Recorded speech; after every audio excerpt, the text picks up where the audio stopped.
It's Friday afternoon somewhere. What's up, everyone, and welcome to the WAN Show. We've got a great show lined up for you guys this week. Oh, wow. Where do we even start? Ah, yes, the YouTube viewpocalypse, which is real or isn't real or is caused by YouTube or is caused by ad blockers. Guess what? It's over.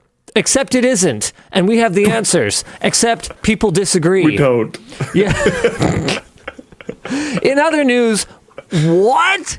Nvidia just invested $5 billion in Intel, which they're going to use to, bury AMD. That actually checks out. That seems like the kind of plan Nvidia would have. What else we got going up? We've got Asus gaming laptops that have apparently been broken since 2021. And also, someone made a Linus size screwdriver. Now, does that mean that it's really small or that it's the size of a human? A small human. We'll never know. Well, we'll know soon.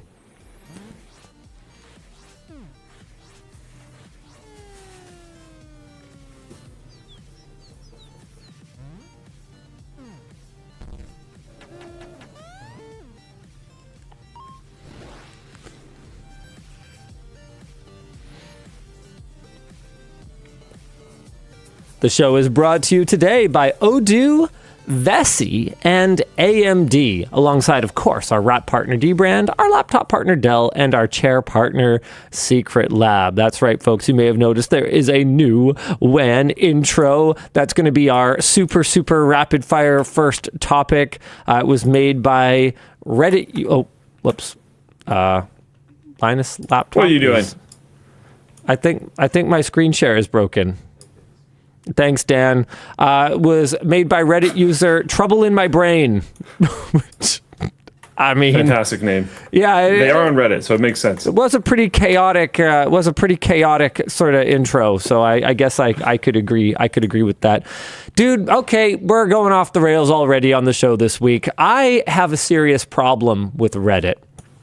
There was yet another thread on Reddit earlier this week asking. Yes, here we go. There. Thank you. Trouble in my brain. There was a thread on Reddit, yet another thread on Reddit this week, asking where the modmat is. As I've said before, the modmat will come when it is ready. It's like a wizard. It arrives exactly when it intends to.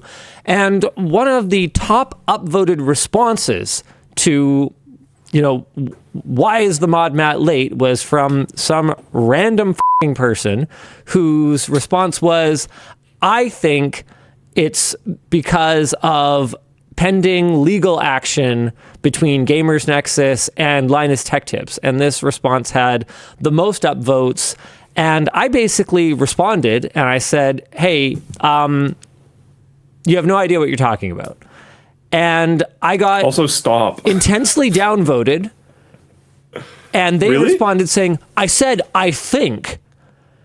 And I'm kind of sitting here going, okay, but just because you think does not therefore mean you are. It just means that you had a keyboard. That's literally, it's so irresponsible. And yes, you have said, I think. But it's kind of like if I were to, take a public figure. Let's choose someone beloved so that we can all be sure that I don't mean any of this. It's like if I were to take a public figure like Keanu Reeves and say, I think Keanu Reeves actually hates dogs and would never fight to defend his dog's honor and avenge his dog if his dog died. I think he probably destroys SPCAs in his free time, allegedly.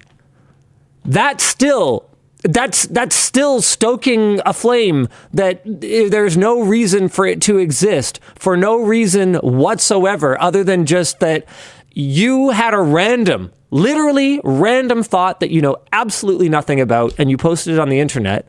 And the really horrible thing about Reddit is that by people upvoting this, and I realize this is probably not going to be a revelation to people who use Reddit or the internet in general regularly, but by posting it to Reddit, the crappy thing about the way that platform works is that All it takes is for a bunch of people who are realistically not reading very carefully to go, oh, I don't know, yeah, that seems like kind of plausible.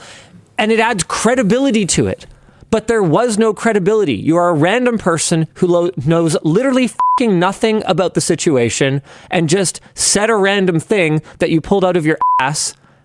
And now that's a thing that exists. No, that's not happening. And if you don't know what is going on with something, here's an idea. Just take your keyboard and put it away. And dude, please don't perpetuate stuff like that, because like it's we're fine right now, and that would be really great if it could continue. And stuff like that does not. It's utterly unhelpful. Yeah. You've literally done nothing that could have any kind of positive impact to anyone. The only possible outcome is negativity. That's the only possible outcome. And it's just frustrating because I see so much stuff like this on our subreddit, and I think people know that while we do have some staff that are on the moderation team of the subreddit, we don't actually really moderate except in areas that could be around like employee safety, for instance.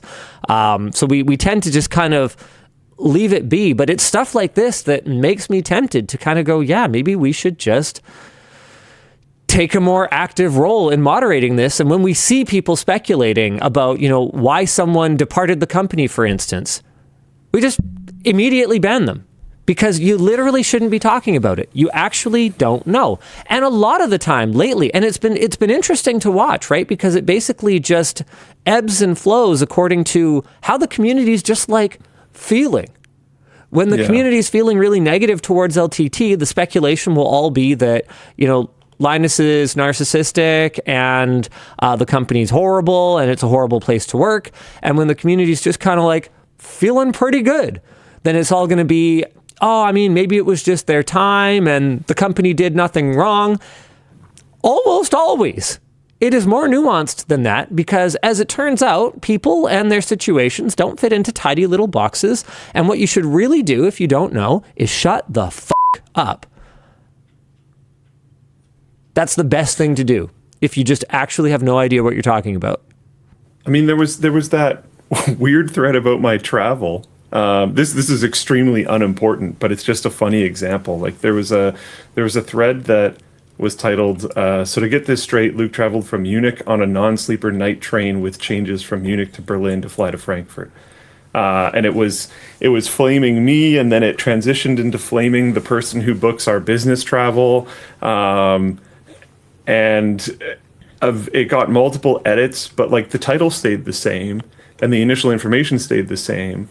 And eventually someone, like a few people responded with like what actually happened, because it was clarified in the show. This person just didn't watch far enough, or maybe they only watched the clip, and I don't know if the clarification was in the clip of like why it had to happen that way. But somebody responded with like, it was probably this, which was, what actually happened, where that was pre-booked and I booked my other stuff later on, and the flights from Berlin to where I was actually going really, really bad. So I had to go through Munich, and like they figured kind of everything out.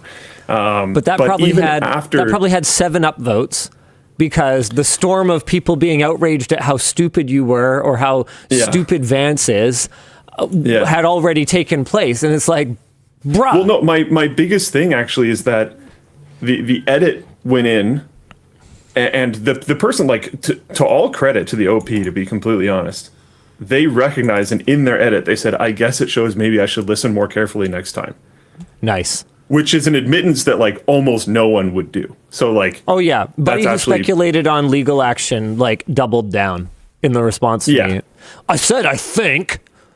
Yeah. So, like, I have to give OP credit here for saying that. But I did note that after that edit, it says edit important, and it clarifies what actually happened. The post got 300 more upvotes.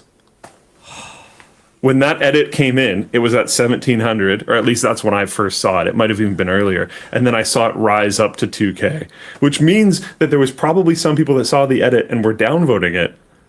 And there was just that many more people that upvoted it. So it's just like, it perpetuates this thing that, like, Vance and I have no idea what we're doing. And it's like, no, that's like really not what happened. Which, to be clear, I'm at least 50% behind.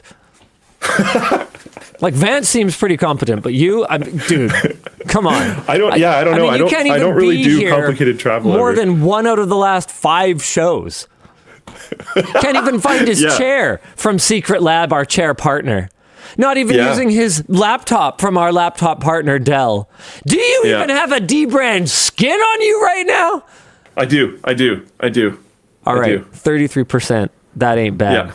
Yeah, I got it. We're good. It ain't great, but it could be worse. I don't really care. It impacts my life pretty much not at all if people think I know how to take trains and planes properly or not. Or automobiles.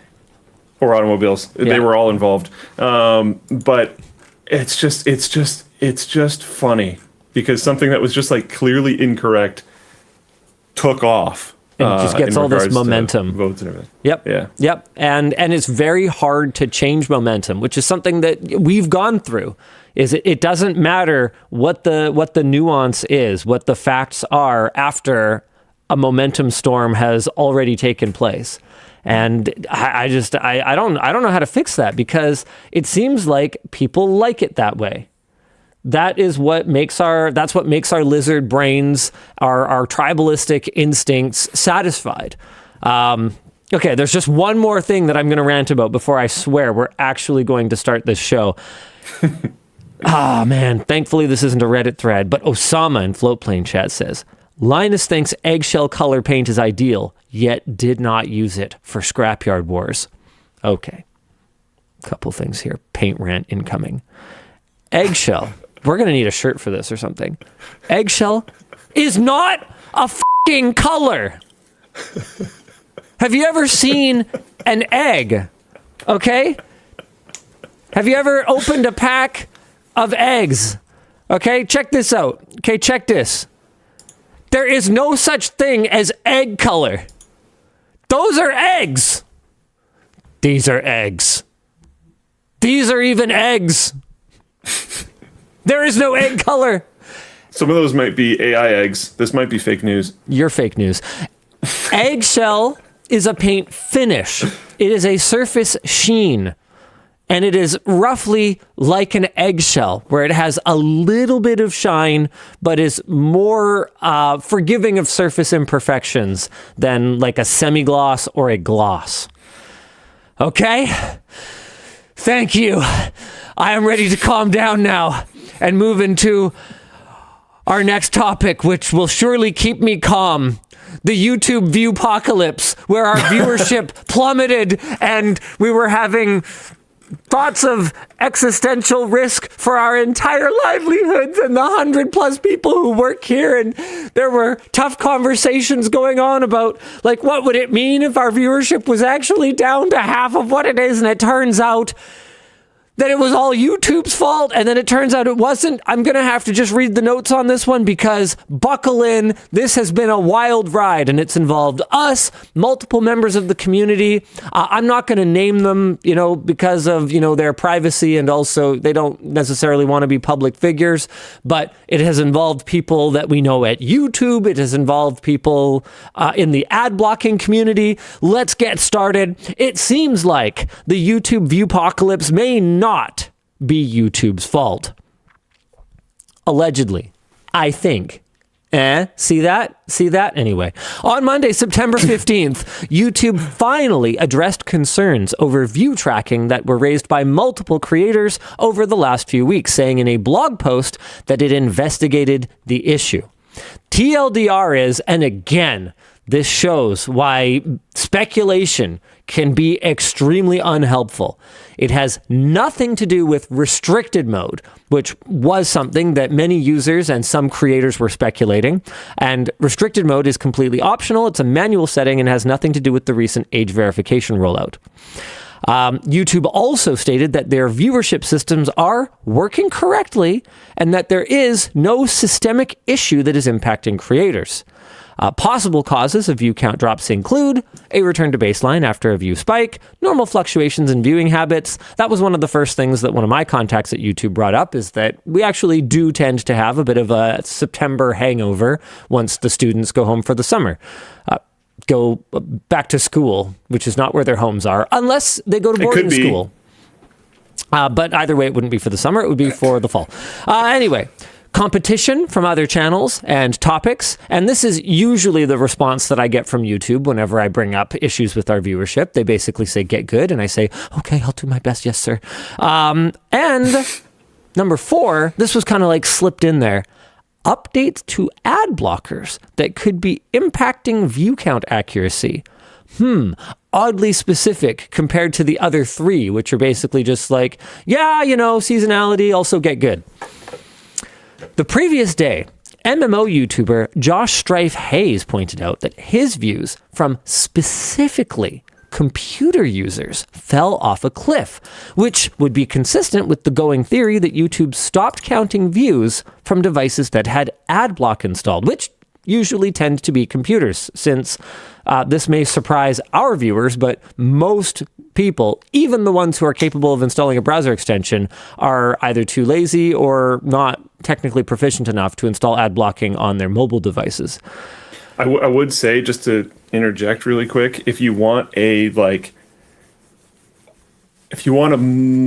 longer video to explain everything that's going on, his video specifically, I think, is the most well-encompassing right now. I haven't necessarily seen all of them, but his is really good. Josh also theorized, like Google did, that a change on the ad blocker side could be to blame. Then on Tuesday, September 16th, GitHub user Scratchy, how do I pronounce that?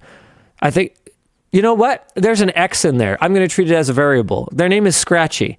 Identified a change to Easy List, specifically its affiliated Easy Privacy List, which is used by multiple ad blockers, letting them know what to block.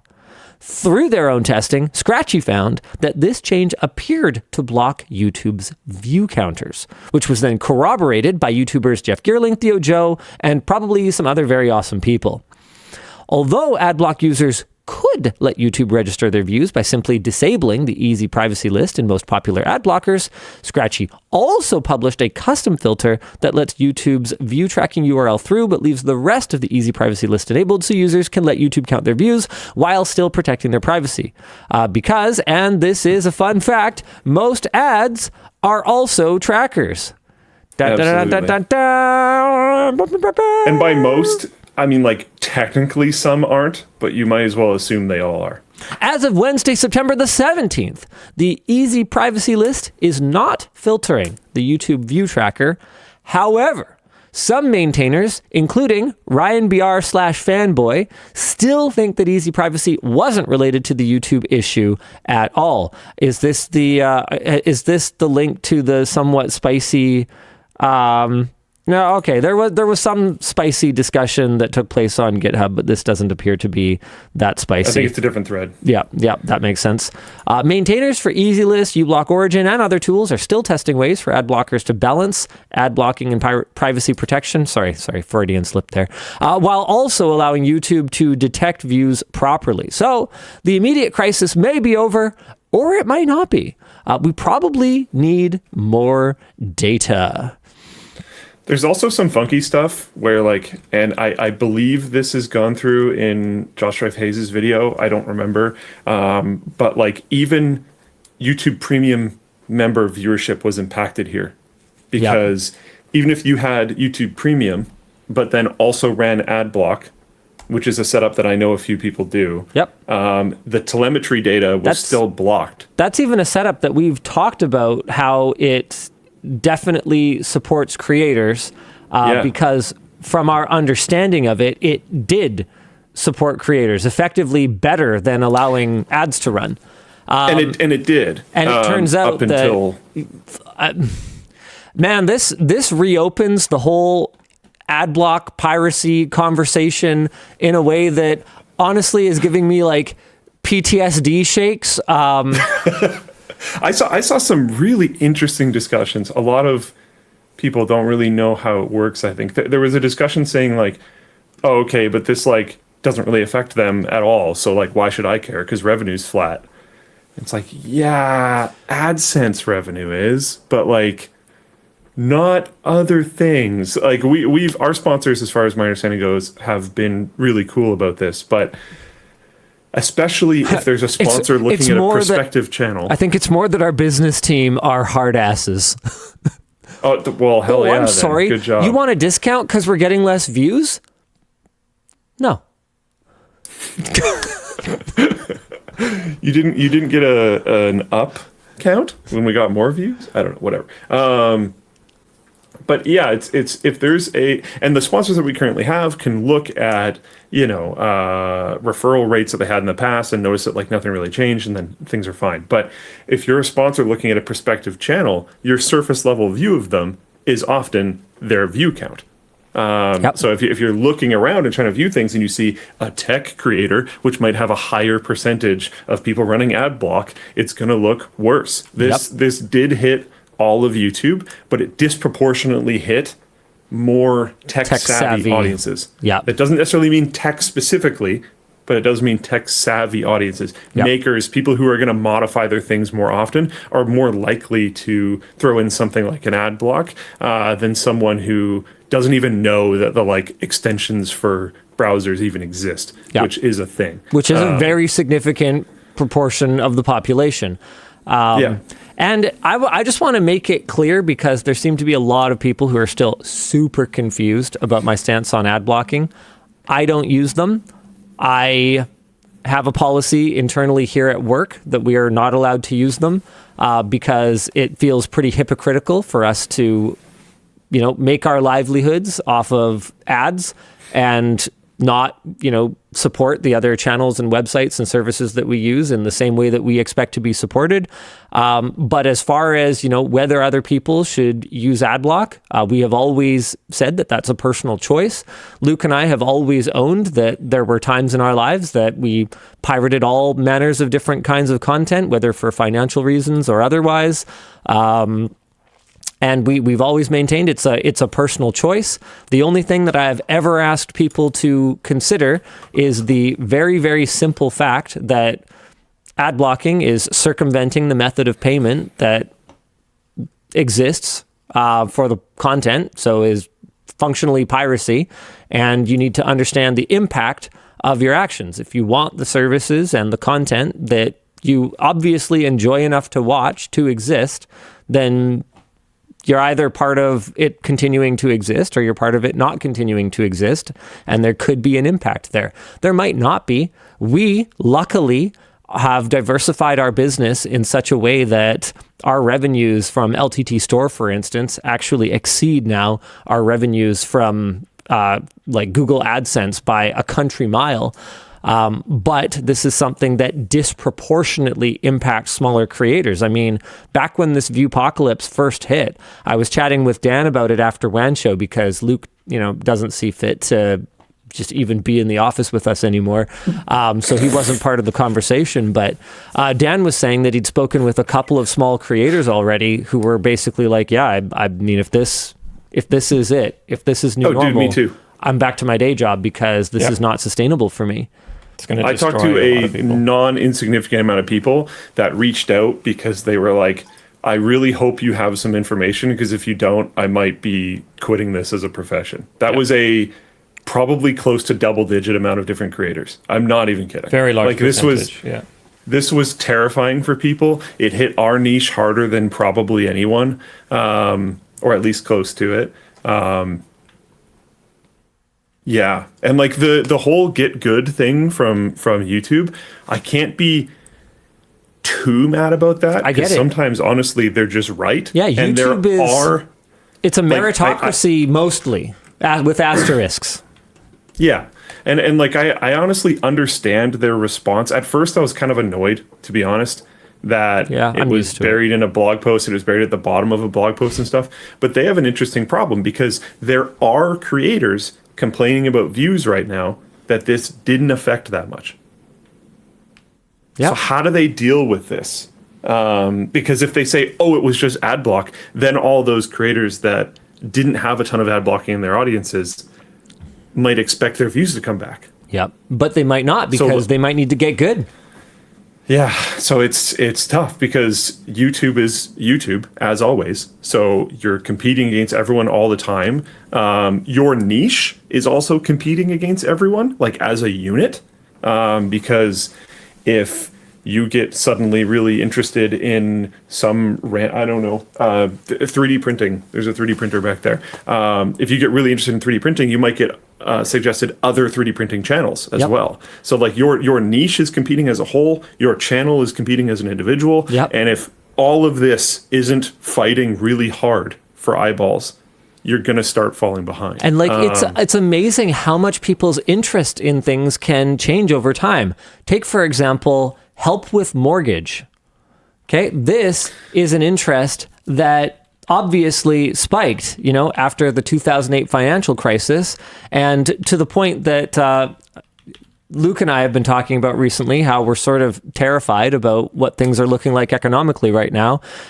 It has spiked again to the greatest interest in Google search results literally ever last month. Sorry to flashbang you guys with, oh my God, what is going on right now? There's some, I know I've heard some counters to that. I think it's legit, but some people are saying there's just more people on the internet than there were before. I mean, that could account for part of it, but I don't think that accounts for the changes since July of 2019. One really interesting thing is if you look up foreclosure, it's not doing the same thing, which makes me think that we are in the pre-times. Well, they say you can't know if you were in a recession until something like a year after it started or something like that. Anyway, all I know is I was talking to the LTTStore team about the plan for Black Friday, Cyber Monday, and I was like, hey guys, this could be a hurrah. I don't want to say last hurrah because I think we're going to survive to hurrah again, but it may be one of our only hurrah opportunities for a little while until things kind of settle. I mean, I had a conversation with someone recently about they're talking about how like their viewership is still high, but their conversions on things are going down, and they were wondering why. And I had the conversation about the insufficient funds error that we had been seeing, and it was like kind of a dark convo because like what you're saying, this might be a hurrah of sorts. For context, if people don't hold on. have For money, context, if you didn't watch that previous WAN show, Luke and I discussed how there has been a significant, measurable, noticeable, statistically significant uptick in people's non-renewals of Floatplane being due to the specific error, insufficient funds, which we laid out very clearly is not something that we want people going through to support us on Floatplane. We absolutely value your support, but if it's that tight, then we'd rather you buy food. Okay. And you can chart it out over time. The error rate goes like this. Yep. So almost like this. But to be honest, I bet you it tracks that pretty accuratly. So anyway, sorry, carry on. You were having the dark conversation. No, but part of the conversation was like, hey, I mean, if there isn't money out there, like if the people don't have funds, they can't support you. And we got into the conversation of like, where is it going first? And credit cards, housing, food. It's been a rough time to be a canary. Jonathan posted in Floatplane chat. He said canaries are dying left and right. It's like, this is. I mean, these are some of the first things to go, right? Like entertainment usually does pretty well in recessions. However, I feel like the way people spend on entertainment is really different. Like when we talk about entertainment as being kind of recession proof, one of the main industries where this comes up is the cinema, right? Yeah. But cinema expenses are kind of like they're a night out. They're a splurge item at any point, right? And people do tend to still want to kind of treat myself once in a while, even when times are pretty tight. And a movie, a night at the movies, these days it's a little different, but a night at the movies used to be like a pretty affordable treat myself, whether it's a date or whether it's taking the kids out and catching a few Z's at the matinee or, whatever it is. It was relatively affordable. Whereas now, the way that we're talking about spending on entertainment, I personally think the LTT screwdriver is a great tool that, you should just buy if you need a fantastic screwdriver with the Trust Me Bro warranty. But for a lot of people, that's like a $70, I want to support this channel expense. It comes down to sort of how people are making that decision. Or it could be a $5 or a $10 a month subscription for behind the scenes and early access, like on Floatplane. I'm not singling out other creators just because I want to use ourselves as the example here. But there's lots of ways that the creator economy asks a lot more from you than necessarily a night at the movies. And it's a different kind of rationale.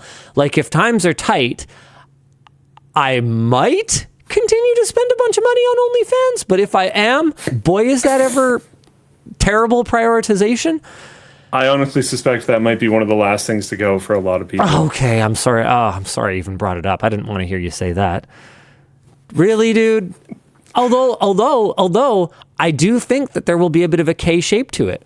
I think that the top creators are probably going to be the ones that survive, while the other like 98% that were just barely sort of scraping by on the platform or doing it part-time, those are probably going to be the ones that are more impacted. That does tend to be the way things go, is consolidation in these times. If I can throw my theory out there, it might differ slightly. And I could be super wrong here. But it might differ slightly because... Sorry, I just saw LMG Community said the bottom creators, pun intended. That's. Are you a Ross or are you a Joey?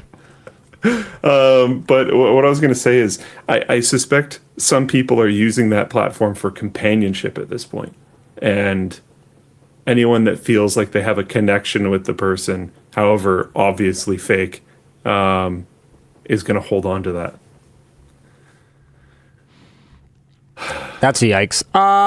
Anyway, did you want us to show these lovely graphs, Dan, and bring things back on topic, or do we want to talk more about... Also, do you have anything to add about the adpocalypse stuff?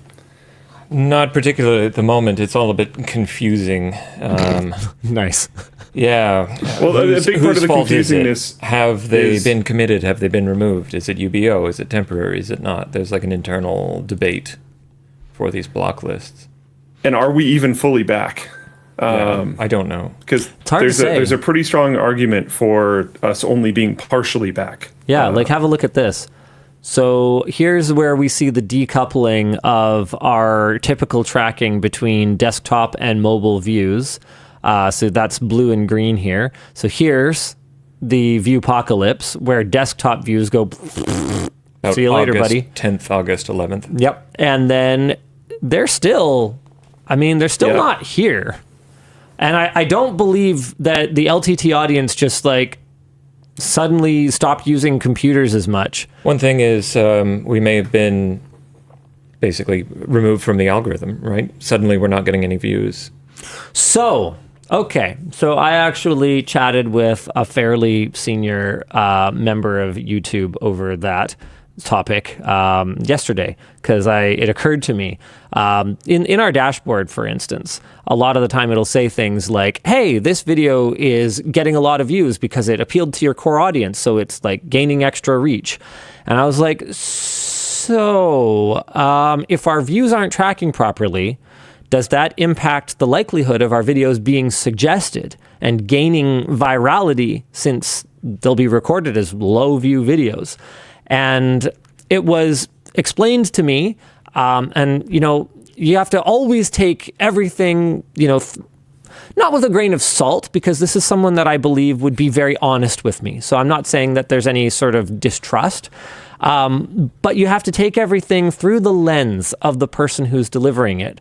And their lens is as someone who works in raw numbers and who if you cut them open, would bleed red. But like YouTube, so they're they're very pro the platform, and justifiably so. They work hard to make it, in my opinion, this is my opinion now, the best video platform on the internet, full stop, period. YouTube is a technological marvel.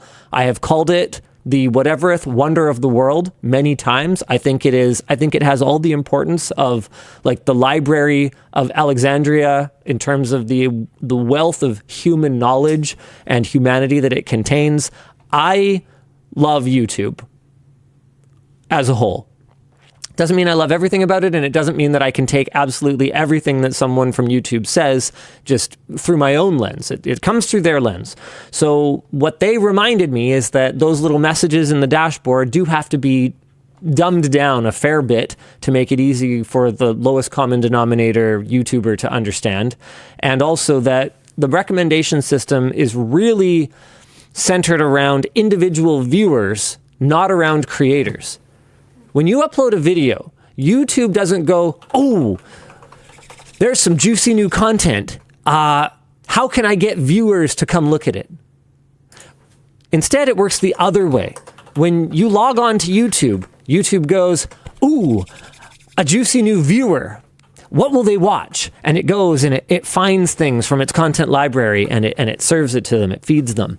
So with that in mind, if somebody is consistently using an ad blocker, then that will skew their consumption recommendation relationship with the YouTube algorithm. And yes, Luke, I know exactly where you're going with this. What if there are certain channels that they predominantly watch on desktop? And that's where, them having their YouTube hat means that they're not going to necessarily think about or care that much about that being kind of a big deal to someone like me, for instance, because there are certain types of content that I'm way more likely to watch on TV and certain types of content that I'm way more likely to watch on my phone. Like you might watch, if you were into football, you might watch NFL content on your TV more than pretty much any other device, because that's where that has been normalized for you over time. If you're on your computer thinking about computer stuff, you might be more likely to watch tech content. These are assumptions, but I think they're fairly rational. Yes. Anyway, that's enough inside baseball for today, I think. Let's talk about Nvidia investing $5 billion into Intel, which seems to be very bad news for one AMD. Although AMD has been kicking enough butt over the last 5 years that I'm kind of interested. I'm kind of interested to see the showdown. Anyway, let's get into the details. Nvidia will invest $5 billion in Intel's common stock as part of a plan to jointly develop AI infrastructure and personal computing products. So it's been talked about endlessly how Nvidia would love to be a CPU company. Right? They tried to acquire ARM. There's always been sort of rumor mill scuttlebutt about them, wishing they had an x86 license and thinking like, hey, we're a fabless GPU manufacturer. Why shouldn't we be a fabless CPU manufacturer? Well, this might be the way for them to get in. Rather than acquiring an x86 license, which to my understanding, no one but Intel or AMD or, who's the last one? Was it VIA that still had one, but then that became Centaur, but then that maybe is deprecated? I don't know. There was a third. Something like that. There was another. But basically, it's just Intel and AMD, and my understanding is both of them have no ability to sell or assign or otherwise grant their x86 license to anyone else. Because they basically decided, what would be better than, everyone else being able to compete? Being a duopoly. That was legal for reasons that I'm sure make sense to someone. Anyway, the point is that there was this could be the way for NVIDIA to gain access to Intel's x86 license, the access to the ability to build x86-based products without actually acquiring it. Fascinating. So Intel says it will design and manufacture custom data center and client x86 CPUs with NVIDIA NVLink as its part of the deal. Okay, that's pretty cool because NVLink is kind of badass. Like, yeah. And in the data center, like, you think of the benchmarks that you do on a CPU that you care about as a gamer, right? Like, how many FPS do I get in this game? Or how many Cinebench render points do I get? Or how fast can I calculate, pi? In the data center, the actual raw performance of your CPU cores is far, far less impactful in many cases than the speed of your interconnects and how quickly you can get access to other resources within the rack or within the data center. NVLink is kind of flippin' goated. Yeah. This is pretty cool. Okay. Client CPUs will be x86 SoCs with Nvidia RTX GPU chiplets. Do you guys remember? Luke, do you remember that Intel NUC that had an oh my God. Do you remember that Intel NUC? So remember when Intel made those little micro PCs? That Intel NUC that had an Intel CPU and an AMD GPU on the same package? Oh yeah. That was sick. Unholy Satan spawn of an SoC? Yeah. It was pretty cool. And that was at a time that AMD's GPU technology was really not keeping up. Intel CPU plus Nvidia GPU on a single chip? Or sorry, the word chip has a lot of room for interpretation here. On a single package? Package, yeah. Woo! Woo! Jawa Juice pointed this out, but handhelds, that could be interesting. Yeah. I mean, to be clear, ARC, pretty good. Yes. Is Nvidia's GPU tech a little better? Yeah. Dude, if I could have, oh man, like Intel's last gen mobile chips are actually super efficient. It's just like, it's hard to care about them right now when their desktops are so far behind, and they're losing their lead in server market share for the first time ever, and like there's all this like terrible news coming out of Intel, but their last gen notebook chips are actually like pretty damn decent, and so if we could take that performance and efficiency, throw like a latest gen Nvidia GPU on it. Like, man, you look at Switch 2. Look at how flippin' efficient that thing is, how skinny it is, how little cooling it needs. And yeah, there are definitely issues with it. I wish it had the same battery life as the Switch OLED, for instance, but it doesn't. And for what it is, like, man, is it ever a pretty cool little device? Yeah. That's based on old GPUs. Whereas, like, because that's Nintendo's way. It's like, I don't know, give us whatever you were throwing away anyway. Come on, Nintendo. But if you were an Asus or an MSI or something like that, for instance, and you were building a new PC handheld with, I don't know, maybe the new Windows interface that's supposed to be debuting on the upcoming Xbox Ally X ROG, whatever the thing is called. We've got it. We're going to be playing around with it later on the show. Like, with the latest gen tech, dude, I love handheld gaming, so I'm very excited for this, if that wasn't already clear. Anyway, we are just weeks past the U.S. government making an $8.9 billion investment into Intel common stock, which was roughly a 10% stake, which means, and this blows my mind, Intel is now 15% owned by two entities, the U.S. government and Nvidia. The last two I would have thought. It's wild, man.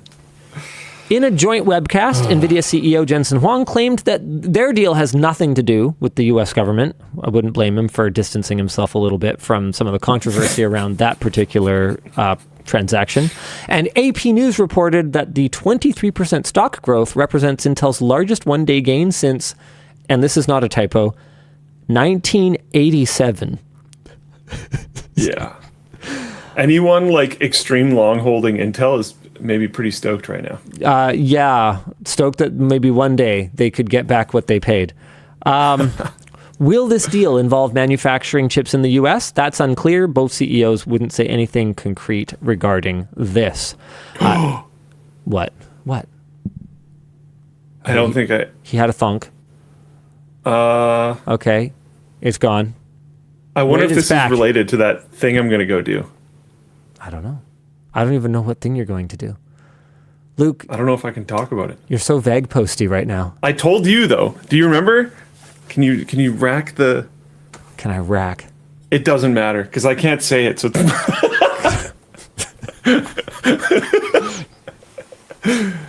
Anyways. Anyway, interestingly, recent reports have suggested that Nvidia could release an ARM-based APU-powered laptop within the next couple of quarters.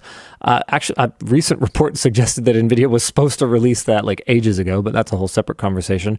And The Verge's Sean Hollister put it aptly. Nvidia and Intel basically said they're going to eat AMD's lunch. And that is in reference to Jensen on the joint call saying, there is an entire segment of the market where the CPU and GPU are integrated, and it's for form factor reasons or cost reasons or battery life reasons, all kinds of reasons, and that segment has been largely unaddressed by Nvidia today. APUs, anyone? Oh boy.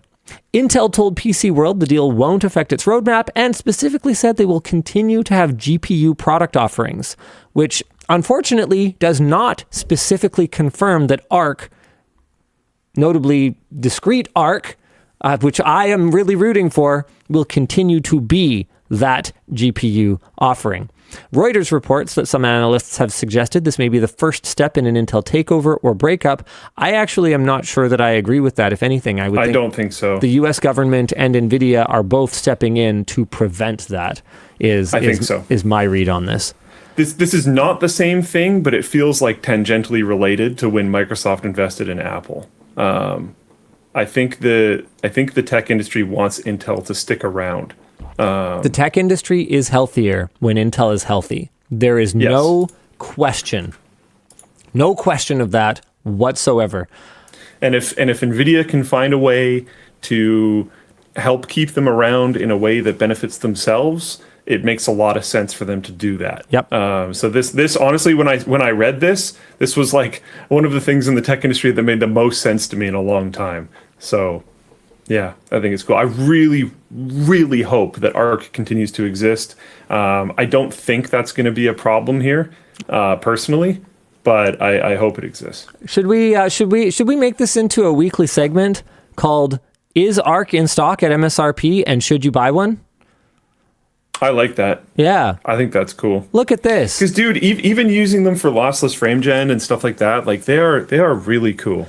Here it is, new sorted by featured. You know what? Let's sort by lowest price. Intel Arc B580, tremendous GPU, great GPU. Now in stock, you could get an Intel reference card for $249.99 with free shipping in the United States. You could get an Onyx Odyssey for $249.99, also free shipping in the United States. If you're partial to ASRock and you want an open box Steel Legend, you could get that for $259 with free shipping in the United States. This one is only showing gray here because I actually have it in my cart.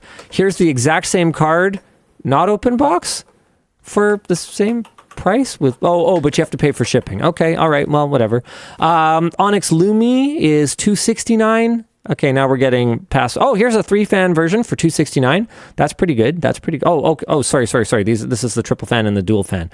So you can get the triple fan for $259 open box with free shipping, or $269 not open box with free shipping. I just want to check and see if they still have their that cool Intel Days game promotion going right now, because they were actually giving away the new Battlefield with these.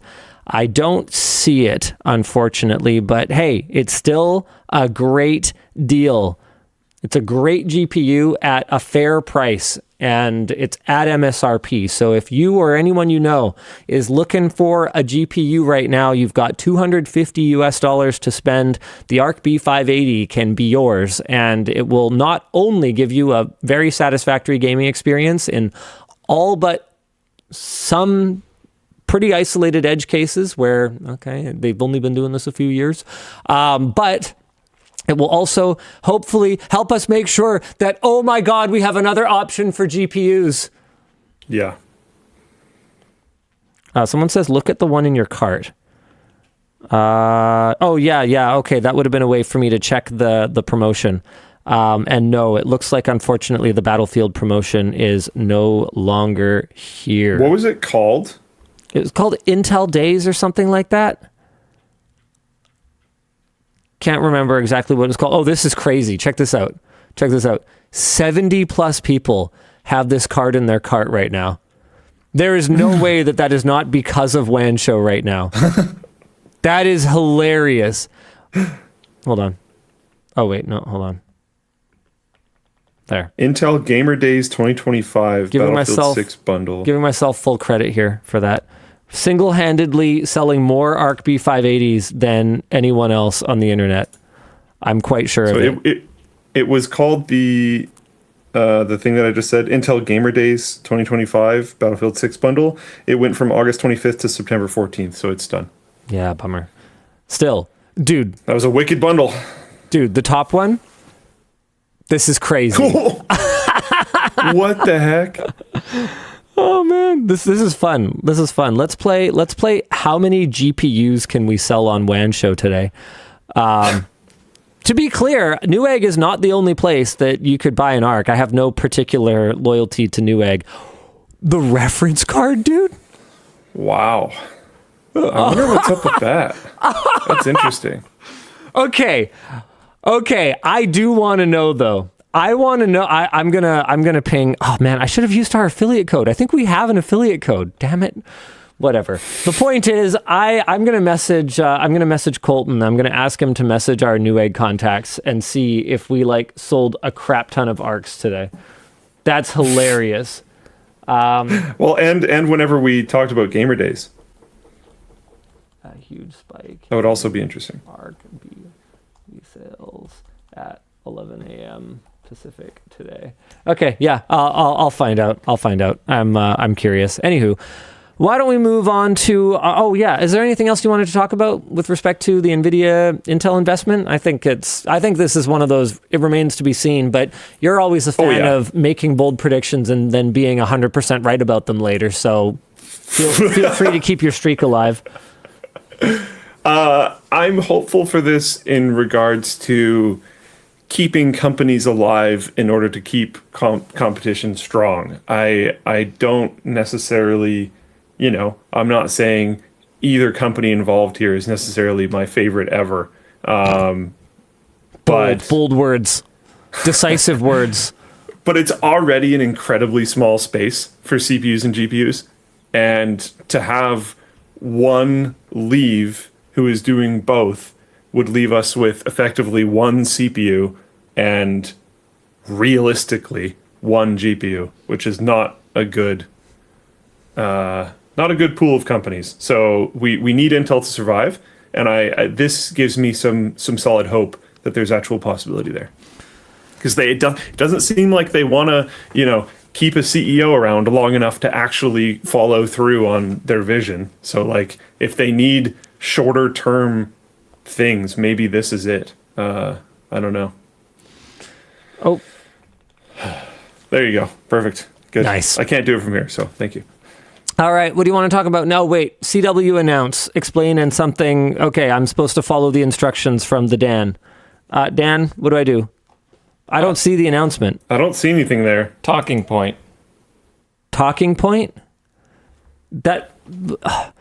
he's not kidding. That's literally all it says. What?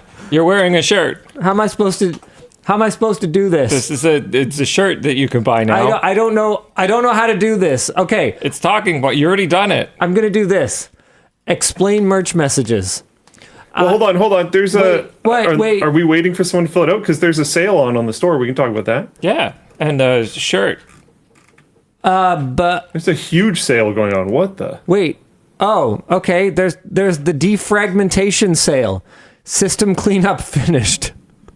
Savings of up to 65% on select items from September 19th to October 6th. What do we got here? We got blank t-shirts for... We're doing blank shirts for $16.24. We're doing long sleeves for $16.24 Canadian. There's some really crazy deals in here, actually. Okay. I'm told both the people who are supposed to do the announcements are away. Oh. Okay. Ad lib. Our Hydrophase swim shorts. So these are the ones that when they get wet, they reveal a pattern. Cool, right? By the way, I learned this the hard way. If you run them through the dryer, it kind of bricks that functionality. But apparently you can restore it. Tatiana told me I can fix it by ironing it on very, very low heat. I haven't tried that yet. So anyway, if there's anyone who has Hydrophase shorts out there and they have that issue, that's what I've been told by the CW team. Anywho, so our Hydrophase shirts are $31.49 Canadian on the global store. The MAC address Oxford shirt is $7. How did we not save this for Black Friday? I do not. $7. Is that a typo? Oh, we have only one size. There's only one size, XL, in stock. It's a really nice shirt, and it fits like a shirt should fit, and makes you look really cool. Anyway, okay. And you're I wearing have a a feeling new there's a shirt. digit missing there. We'll get to that. I'm not No, even kidding. I think that's right, because we only have the one size, so we're just trying to blow away the XLs. Still, like, Oh, dude, this is hilarious. This is the shirt that I was wearing today.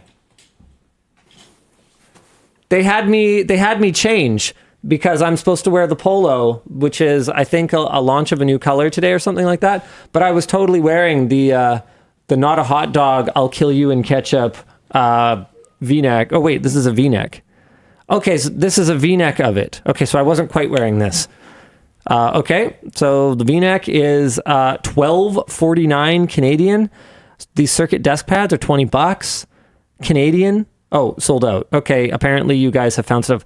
Big Nerd Gaming. Oh, sold out. Okay, you so guys. it seems like it was things with only like one size left. Okay, yeah, And you we're blowing guys. out those sizes. You guys found. Hey, but you can still get the brick screensaver shirt. Dude, these are so popular around the office.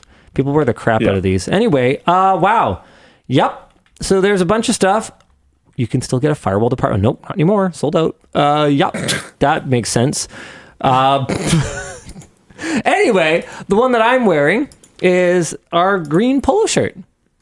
That can't be the green one. That's got to be the black one. Hey, yeah, there we go. That's the green one. You too can look like a professional like Colton here. Available in at least a couple of sizes. $14.99 Canadian. Small or large, if you happen to be a small or a large. Okay, there. I think I did. Did I do it right, Dan? Did I do a good job? Talking point. Was I a I think that's the best we can do. Was I a good shill? No, you were the best shill. Couldn't have said it better myself. Yeah. Right, merch messages. So if you want to interact with the show, the best way to do it is with a merch message. And this basically comes down to mine and Luke's philosophy that if you're going to throw money at your screen, you should get high quality merchandise in return. So all you got to do is add something to your cart, maybe from our defragmentation sale. Go to your cart, and when we're live, you will see the merch message box where you can put you can say if you want your first name and last initial, or if you want to be anonymous, you can type a little message, you can choose a color, you can opt into email communication about your message, you can get clarification on what the crap that means, and then you can go ahead and place your order. It will go to producer Dan, who will type a response or throw your message, your put it at the bottom of the screen like Jacob L's, or he can, what else can he do? Oh yeah, he can forward it and get you a response after the fact if you opt into the email thing, or he can just throw it away. He actually has that power. He can just nuke it. Send good merch messages or trash. Wow, aggressive. Do better. Thank you, Dan. If he curates it, then it will be for discussion later on the show for me and Luke, and we'll do a couple of those to show you what that looks like. Sure, yeah, I've got a bunch coming in. Seems like the Europeans are happy we're doing an early show. Nice. With the Final Fantasy Tactics remake launching soon, will you be playing it? And will you, quote-unquote, challenge Luke to play? You should give Triangle Strategy a try. Great game. I have been... Triangle Strategy's on my list, but I haven't played it yet, and I will almost certainly replay Final Fantasy Tactics before I play Triangle Strategy, just because, oh my god, it's Final Fantasy Tactics, and it's... possibly the best game ever. No, it's probably not the best game ever, but it's so good. It's incredible. I think I should challenge Luke to play it, but I'm going to have to come up with something that I have to do. Like, Luke, is there something that sort of you've been badgering me to do that you can think of right now? Because I'm down for round two. I'm down for round two. I'll think on it. I'd love to push you through unmodded Morrowind. Why the fuck would I want to play that? Spend 45 minutes making your character get killed by a crab. I did try to play Morrowind once. So Oblivion was my first Elder Scrolls, and I enjoyed the crap out of it. I put probably a couple 100 hours into Oblivion, which for me is a lot. And that's a lot of attention span for me. And I just enjoyed exploring and enjoyed fighting, enjoyed every aspect of that game. And I was like, oh man, I want more Elder Scrolls. And we were years away from Skyrim still at that point. So I was like, how about I play Morrowind? I bought it and I played it and I walked down a path. This is all I remember of it. There's like the starting village or town or whatever. And then I left it and I walked down a path and I got absolutely fucking obliterated by something. And I was like, I don't even understand what to do. Like, this is back when games had manuals. That's a lore accurate. Yeah, it's a lore accurate Morrowind experience. Yeah, I'll think of something. Unmodded Morrowind. Beating FTL would be kind of fun. Never played Fast and Light. Or like unlocking 3 ships or something, because you could beat it pretty fast, I think. Beating Slay the Spire. I feel like I could probably do it with a game that's like a roguelike, but then the task would just be actually like beating the game. I'll find something. I'm not going to figure it out now, but I'll find something. Okay. All right. Hopefully whatever you pick is more fun than what you picked last time. Part of last time was Titanfall. Titanfall was great. Titanfall 2 campaign was outstanding. Pirates of Silicon Valley was a tough watch, and Hackers was a really tough watch. I still adore both of them. I think between the two of them, it took me about 9 seatings to get through them. Like, I'm sorry. There are definitely some, Hack the Planet. There are definitely some great lines in both and some great moments in both. But as films, I am not convinced that they are very outstanding. I'm sorry. This is going to be a super controversial take for some of you. Pirates of Silicon Valley gets me jazzed up. I think part of it's like, when I saw that was like, my like god tier computers teacher was like, showed it to a class of us that like actually really cared about this stuff to like inspire us, and it kind of hit at the right time. So there's definitely like really intense nostalgia glasses with both of them. It is what it is. Dan, hit me. Sure. Hey, DLL, how do you react when people tell you have in some part influenced a significant part of their lives or careers? Someone working in tech after becoming interested in watching YouTube. I mean, I think in the early days, I just kind of found it hard to believe, because I just felt like I was a kid playing around with computers on camera. I was just doing my job to an extent. I think I just didn't really know how to process that. I didn't really know how to deal with that, because it seemed like almost like too much pressure. Like, I don't want to be responsible for people's, career choices or whatever. But these days, I've really embraced that, and I've come to see that as kind of our role in the tech space, because we are not going to give the deepest dive into, freaking packet sniffing, encrypted USB connections, and reverse engineering, embedded display port to make a custom laptop. That's not really going to be our thing. There's going to be other channels that are going to go much deeper into any given vertical than we ever will. But I see our role as fire starters. Our job is to put people on a path where we just like we kind of throw some tinder and we throw some sparks at it, and we put people on this path where they can then bloom into an inferno of incredible tech passion and knowledge. And it's something that I think we do really well. I actually had a really cool interaction along these lines just yesterday.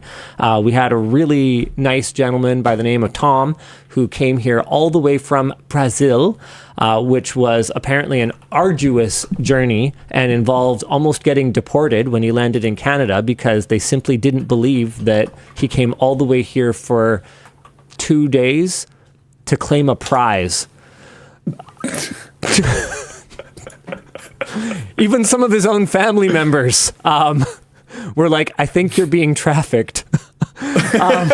So he's a winner for ROG Rig Reboot. Anyway, I drove him back to the hotel after we shot yesterday, and he basically was like, yeah, I was a gamer, but it was actually your content that made me passionate about tech and solving tech problems, and kind of set me on the path that I'm on right now, and helped ignite this passion. And I kind of went, mission accomplished, because that's what we're trying to do. And there's things that Tom is way better at than me, which is exactly what I want. That should be the goal of every teacher, where your job is to get people excited. Like, that's my primary job, is to get people excited about technology. And then I get to sit back and see where they take it from there. And that was a super cool experience. Oh, Dan put a new thing there. It says 2 more topics. All right, Luke, you want to pick one? I feel like I've done most of the talking today. Sorry.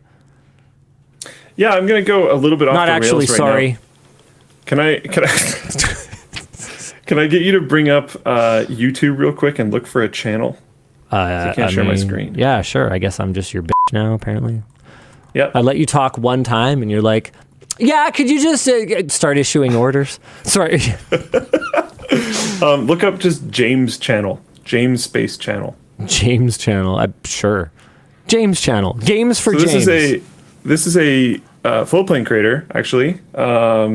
Works with Mr. Dank Pods on the Garbage Time channel, doing automotive stuff. What? And also makes really cool things. So I saw this Xbox One come through recently, and he's done stuff like this a few times. Like, if you scroll back through his channel, this is not the first time he's done something like this. Look at the disc. Yeah. Look at the disk drive. Oh, this is sick.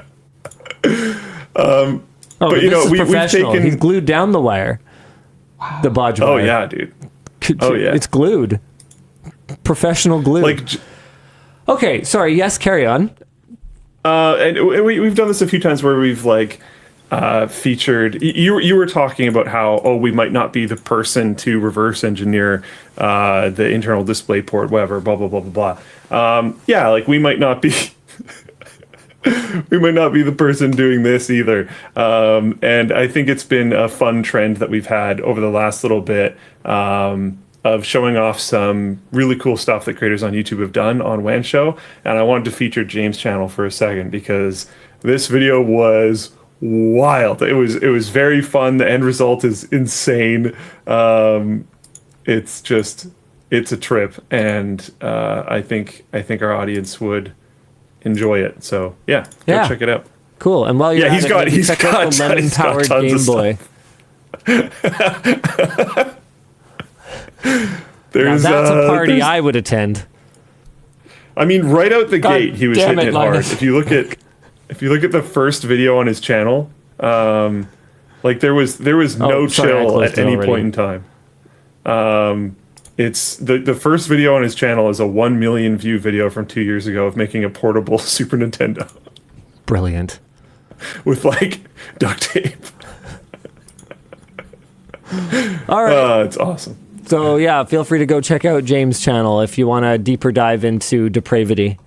Okay, why don't we pick another topic then? Wait, was that a topic? No. Oh, okay, cool. Luke, do you want to pick a real topic this time?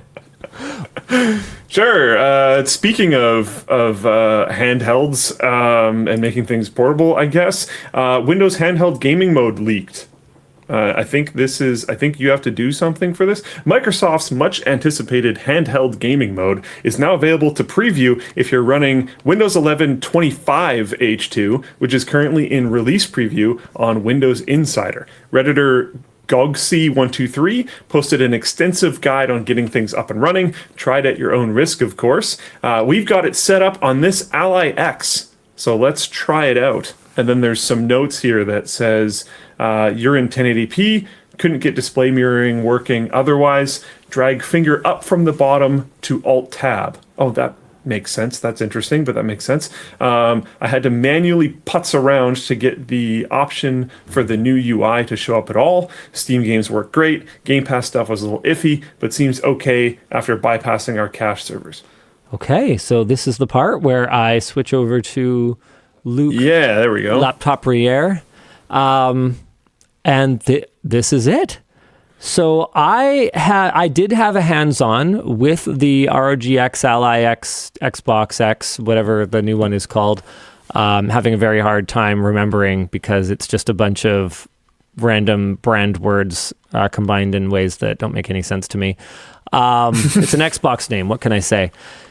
But I didn't have much time with the actual UI of the new handheld gaming mode Windows UI at all. So this is it. So what am I looking at here? Okay, so here's Game Pass, which makes sense. It's pretty responsive, not bad. Actually, oh, you know what? It's better in person because this is a 120 hertz display, and you guys are seeing this probably through 30 FPS capture. So don't read too much into the kind of like laggy lookingness of it. It actually looks really smooth in my hands. What else do we have over here? So here's my library, I assume. Cool. Here's a bunch of Steam games. So Microsoft didn't explicitly say during the event that they would support Steam because, it'd be weird for them to name a direct competitor to Game Pass or whatever. But they did say that third-party stores would be supported and winked really, really hard, or they had something in their eye or something. So here's a bunch of Steam games. I'm not going to launch a game yet because I kind of want to poke around in the UI first, but we've got installed, owned. Okay. Oh. Okay, so here's owned. So all of the games that we have installed are not owned. All right. I might have to figure that out before we actually play a game, if we're going to play a game. Installable. What's the difference between owned and installable? I'm sure I'll figure it out at some point. All right. Cool. Cloud playable. One thing that I don't see in here is the validated for Windows mobile devices or whatever. Oh, here's input. Okay, so yeah, obviously PC gamepad and okay, what's capabilities? Whoop, whoop, whoop, whoop, whoop. Okay, hold on. This is probably user error. Okay, okay. Cloud enabled, Xbox achievements. All right, players. Oh, okay, this is cool. I'd like to be able to add more of my own. Like one of the things that is really great about Steam is being able to have your custom filters, which are often community generated and maintained. So I like to use things like 4-player local multiplayer and stuff like that to help find games, during an event or whatever. Playable without touch controls. Oh, okay. So here's a bunch of usability stuff. Single stick gameplay. This is really cool. Microsoft has a great mind for accessibility with Xbox, and this actually feels like an extendability of that. I misread it. It is called accessibility features. Okay, good. That makes sense. Okay, what else we got? Oh, which drive it's installed on? Okay, I don't know that I would care that much about that, but hey, whatever, genres. Okay, cool. So you've got some filters there in the library. Okay, cloud gaming. I could play a cloud game from the cloud. Like, for instance, the Asphalt Legends. Play with cloud. Can I do this? Will he have a big sword? Wait for it. I'm interested in what happens here.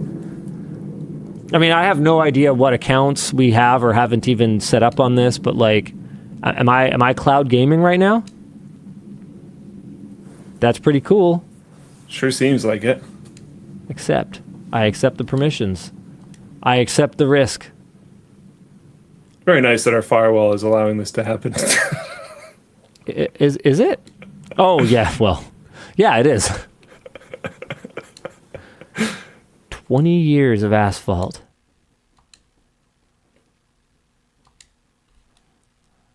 Oh, okay. Can't skip it. Nice. Nice. Let's just watch this more. Ooh, a Lamborghini. Oh my God. Okay, well, whatever. The point is, it seems to be working. It seems to be working. Okay, yeah. Do I have an overlay though? Okay, so here's the ASUS overlay. But do I have a Microsoft overlay? Okay, no, that's Armory Crate. So there is a dedicated Xbox button on the new Ally Xbox X. I don't have one on this one, so now I'm in Armory Crate. Completely ignore that. Okay, so here's my Alt-Tab menu by dragging up. And then, ooh, that's interesting. Can I even use the touchscreen? Yes, I can. I can tap with the touchscreen. Hold right trigger to accelerate. Yeah, I can do that. Cool. So I can tap with the touchscreen, but I can't, looks like, drag with the touchscreen, if you get what I mean. Like, I can't go, oh, wait, yes, I can. Yes, I can. Okay, cool. Cool. Well, So that was the Alt-Tab thing, right? You swiped up from the bottom? Yeah. Yep. I thought I couldn't use the touchscreen. I thought I had to go back to the joystick, but I don't. Oh. Yeah. Left stick and X. Okay, got it. Oh. Yeah, drift all the things. I'm just going to hold X the whole time. Oh, okay. Well, that's the break. So, cool. Look, I've never played this game, okay?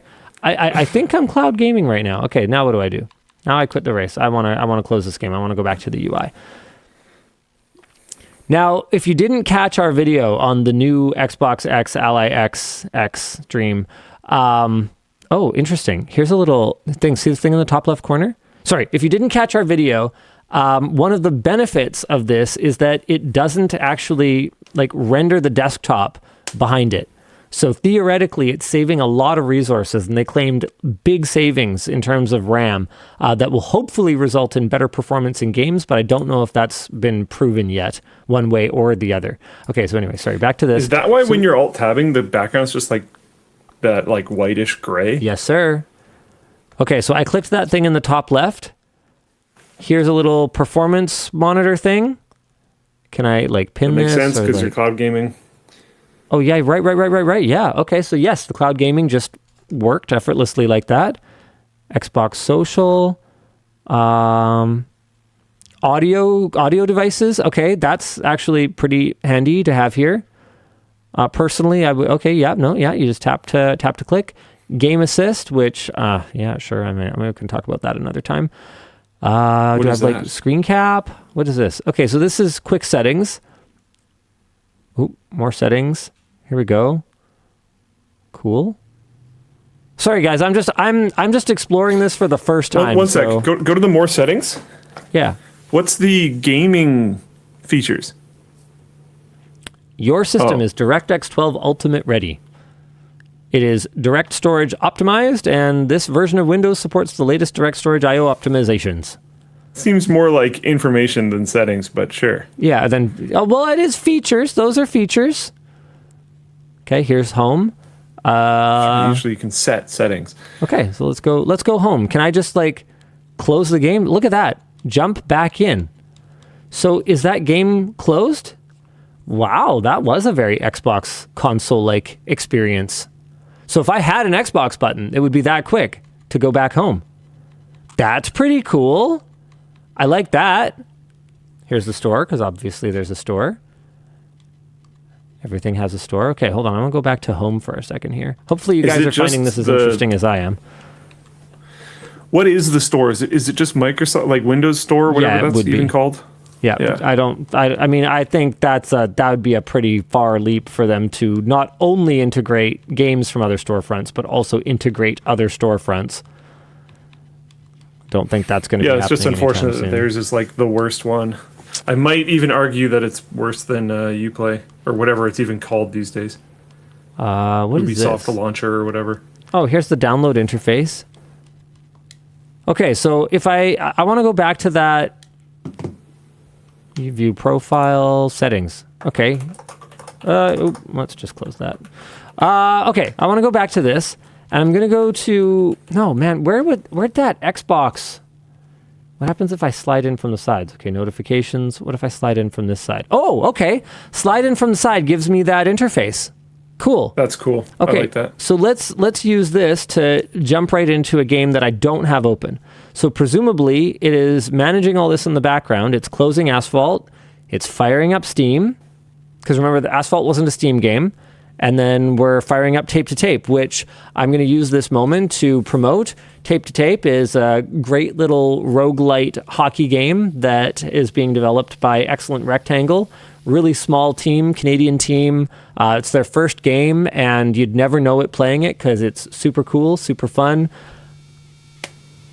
No investment. No investment whatsoever. I just think it's a super cool game, and I love it. We've invested time. Yeah, definitely lots of time. Hold on, I don't want to some continue. opinion. Oh, how's my screen cap going here? Oh. Hold on, I'm going to give it the old unplug and replug here. One sec. Yeah, we're in a box. Yep, I'm working on it. I'm cooking. Hey. Oh. Hey. You know what? I wonder if it's a resolution issue. Yep. This is what Jordan was talking about. Yeah. Cool. Let's go with that one. Or what are my odds here? Hey, let's go. It's going to work pretty quick. There was a good question from Roy Yamaha, which was, at some point in time, you should switch to the desktop to see how long it takes, considering it's not loaded. Oh, that's a good idea.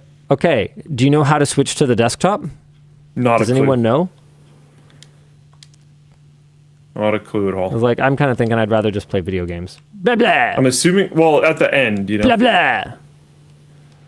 Okay, here we go. I'm assuming you have to close this whole thing. Here we go. In the tab screen? Apparently it's in the tab screen. Dude, I haven't played the not like alpha development branch for so long. I barely can figure out how to do anything. This is wild, dude. I'm so slow. I think they've juiced the Calaveras in custom game a little bit.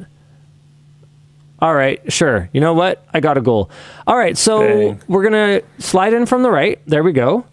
And then, okay, performance monitor. Okay, what's this? Anyone? Any idea how to switch to desktop? Okay, I'm going to go home so that... They said it was an Alt-Tab. Alt-Tab. Oh, okay, cool. Okay, I'll do that in a sec. So first, hold on. I suspended that game sort of maybe. I don't know. Did I? So if I jump back in... Or no, that closed the game. So it's not like you have on Xbox where you can like... Oh, wait, no. Oh. Interesting. Oh. Okay. Well, that's pretty cool. Very cool. I mean, it makes sense, but it's cool. Blah. I love throwing the stick, dude. I love throwing the stick. Sorry. Okay, so let's do the Alt-Tab thing. So I'm going to drag up from the bottom. Okay. And then there's a Windows icon somewhere. Someone said there's a Windows icon there it is, down at the bottom. Something? Okay, so here's all my Alt-Tabs. So Armory Crate, which I opened before, is there. Settings, which I looked at before, is there. I assume I can just swipe them away by throwing them away. Nope, no, it's an X in the corner. Or I can press the X button. Weird. Nope, neither of those are actually working to close that one. I'm trying to close it. I mean, this is pre-release, so let's not be too harsh. Yeah.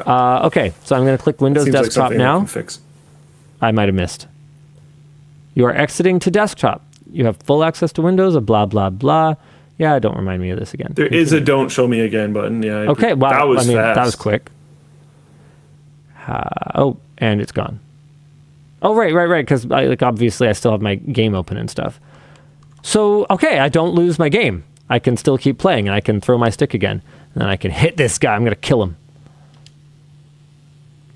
Dump it into the corner, and then go kill him. No, they're gonna get a goal. No, don't get a goal. Sorry. I'll stop playing video games now. Anyway, it's a really fun game. I've been enjoying it. Blah. Oh, I got 2 with the stick throw. Took him out. Boom. Got her. Boom. Sorry. I'm done now. You know how I like that show Shoresy? Yep. You know they released a hockey game? No way. Shoresy hockey game? Is it supposed to be good? Find it. No.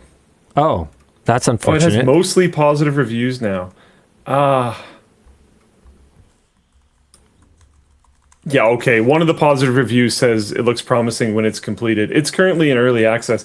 I really wish they just partnered with Tape to Tape. Because honestly, playing the Shoresy game, I think I played it for like 10 minutes and then was like, nah. Oh, that's a bummer. Yeah. I mean, this is cool. Like actual fight in a boxing ring. I mean, I didn't get that far, I will admit. Okay. I mean, maybe we should give it a shot. Is it single player? It definitely has single player. I think it also has, Yeah, split co-op screen. and PvP. Okay, cool. I mean, I think I'll give it time at least until it's out of early access to Sure. like really cast judgment. But right now it doesn't seem that amazing. 39 reviews. That's about 2,000 sales. So not super popular. okay. Yeah, I don't think they've really been promoting it a ton yet.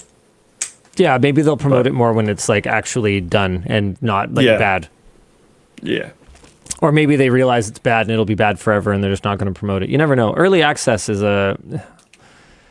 it's a very mixed bag. Like Tape to Tape's early access, Luke and I have talked about it, and like he thinks it could have just been Tape to Tape 1. And I absolutely think that. all the work that they've done since then could have just been Tape to Tape 2. Dude, it's a dramatically different game. Like, and people were very happy with what it already was. It's interesting. But like I'm just thinking, like, if Shoresy paired with them to just make like an alternate campaign, I think that would have been awesome. Oh, as like a Shoresy DLC Yeah. or something like that. Yeah. I mean, Excellent Rectangle is like still balls deep in development of just the base game as it is. So they're probably a little ways off from like partnering That's on fair. skins and DLCs and whatever. I don't even know if they have any capability of adding that kind of stuff in the future. But yeah, they seem like super cool Don't know. guys Yeah. and very responsive in their Discord. I was complaining about the behavior of the defenseman in the trio mode. So that's when you're playing with just 3 players. Oh, what now? No, I just thought, like, while we're talking about games, I should give another shout out. I don't know if I actually did. I talk about the very pod racing-esque game that I found at PAX. Maybe. I'm not sure if I remember. Do you know what it's called? So when I went to PAX, the most standout game to me was a game called Ascent Rivals. ASCENT. I know how to spell Ascent. Rivals. I was partially saying that to myself. Do they have a good trailer? I'm checking right now. Yeah, it looks like it. I'm playing the trailer right now, sir. So the gameplay of this, so far, this doesn't really show what it's actually like to play the game at all. Okay. Dual engine controls. Man, are they going to really show ever? I mean, this is definitely pod racing. Yeah, so I never have seen any of the like gunplay stuff. I've only seen the racing. And if you join their Discord, I think it is, you can get access to this game for free right now as Really? like a test. This looks Their Discord's awesome. really awesome. People have tournaments all the time.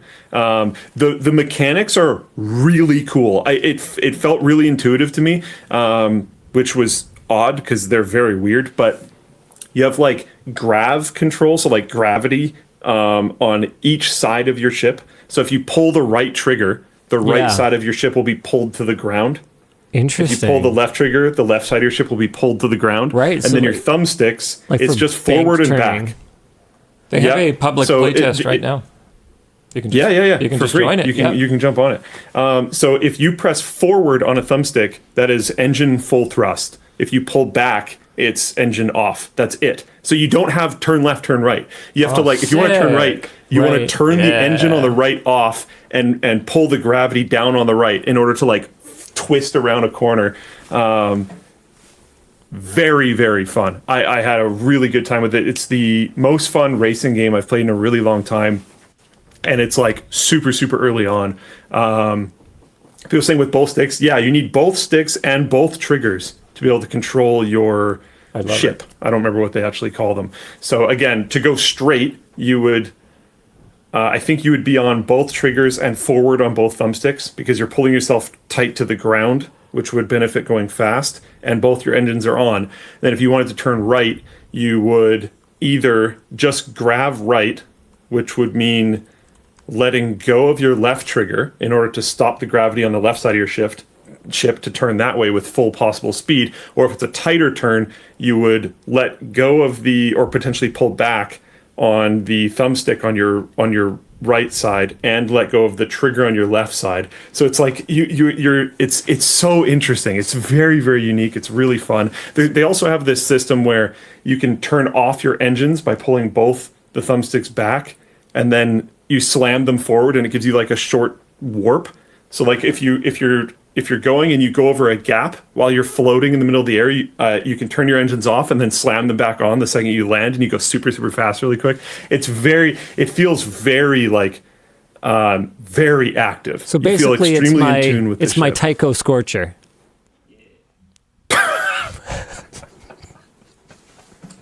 What?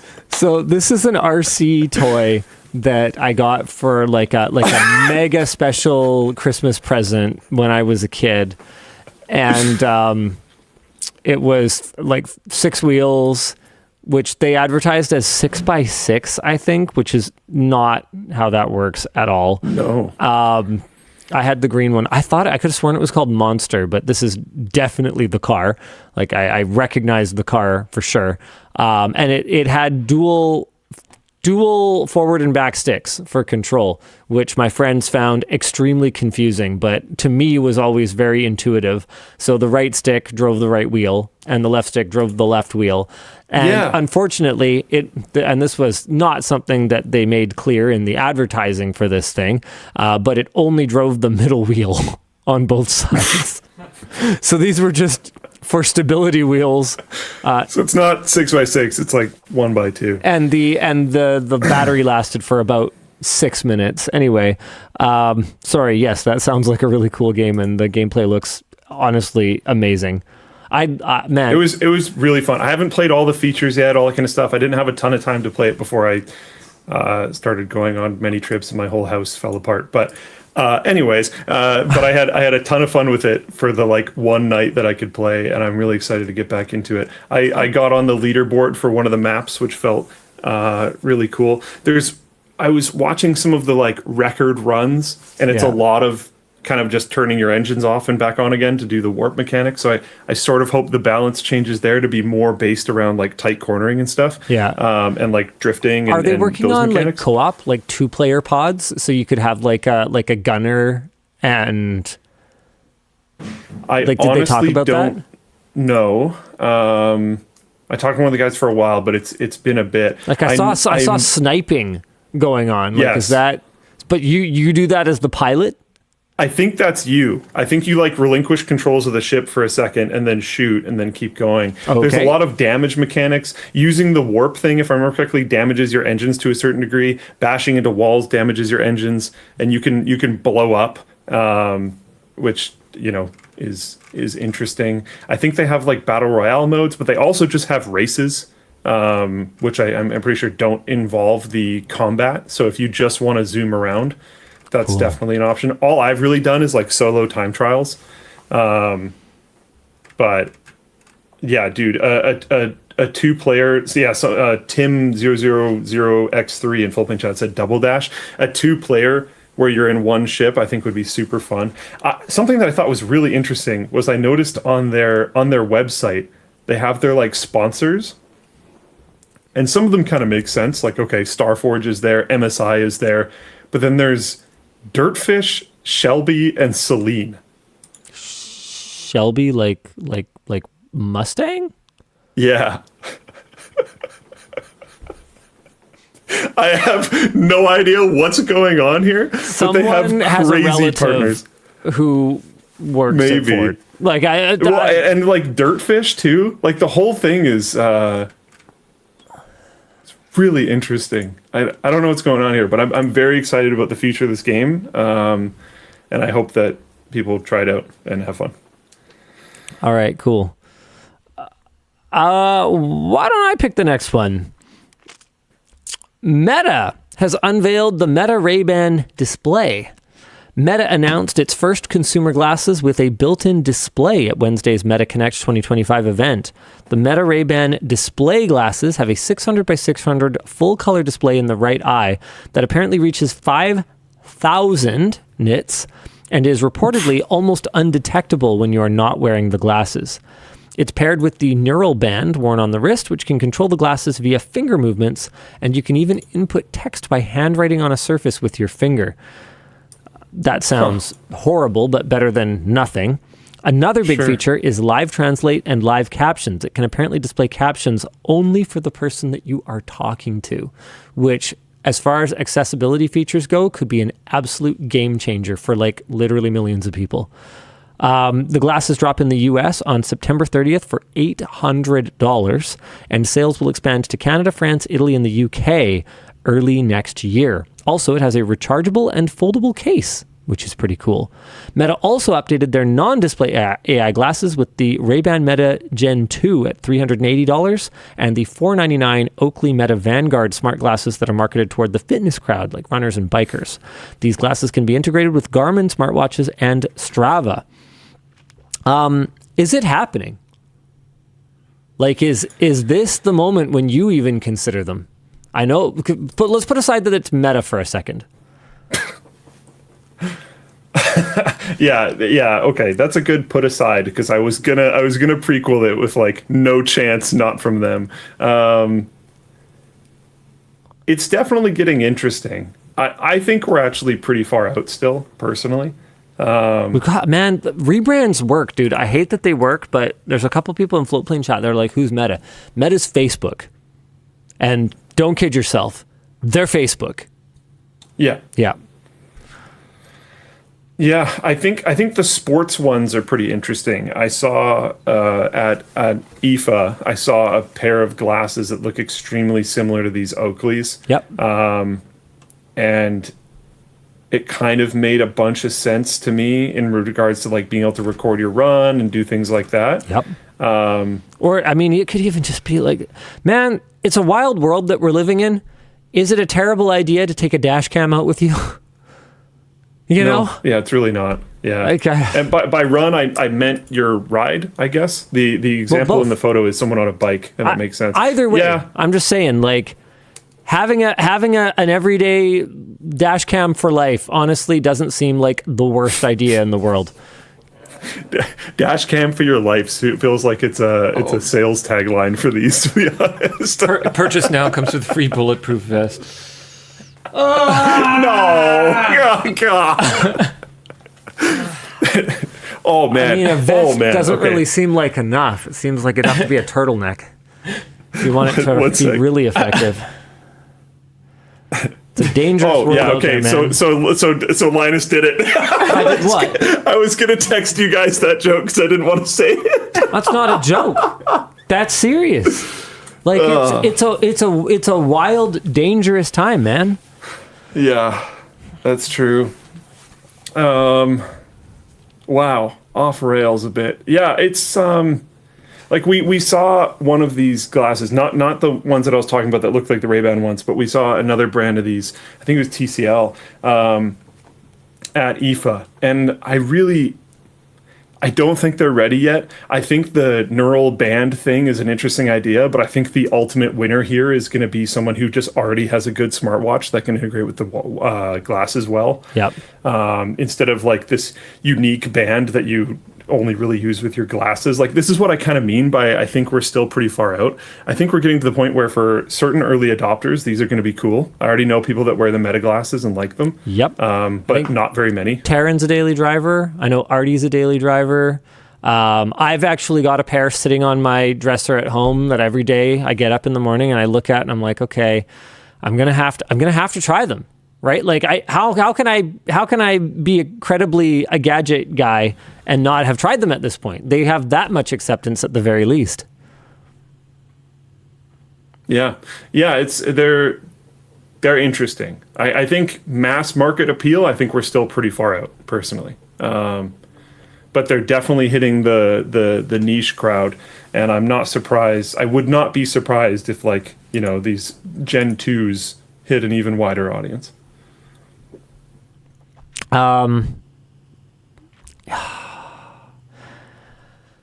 We've talked extensively about what we would want out of smart glasses, right? And both you and I have discussed how we just have terrible memories for faces and names. Digital Rolodex. Okay, Luke, this is a big question. Would you buy the product that you want? You know, the one that we've been asking for 10 years. Would you buy it if it came from Facebook? Bearing in mind, Luke, and this is very important, that almost no other company on earth would have enough personal information from everyone to build it. One of the whack parts about this is, and something that might make me say no, is that while you and I have also discussed about how, like, our privacy is basically just null and void at this point, like, almost what's the point in defending certain levels of it? Obviously there's certain levels which will always be defended, but there's a lot of it that's just out there.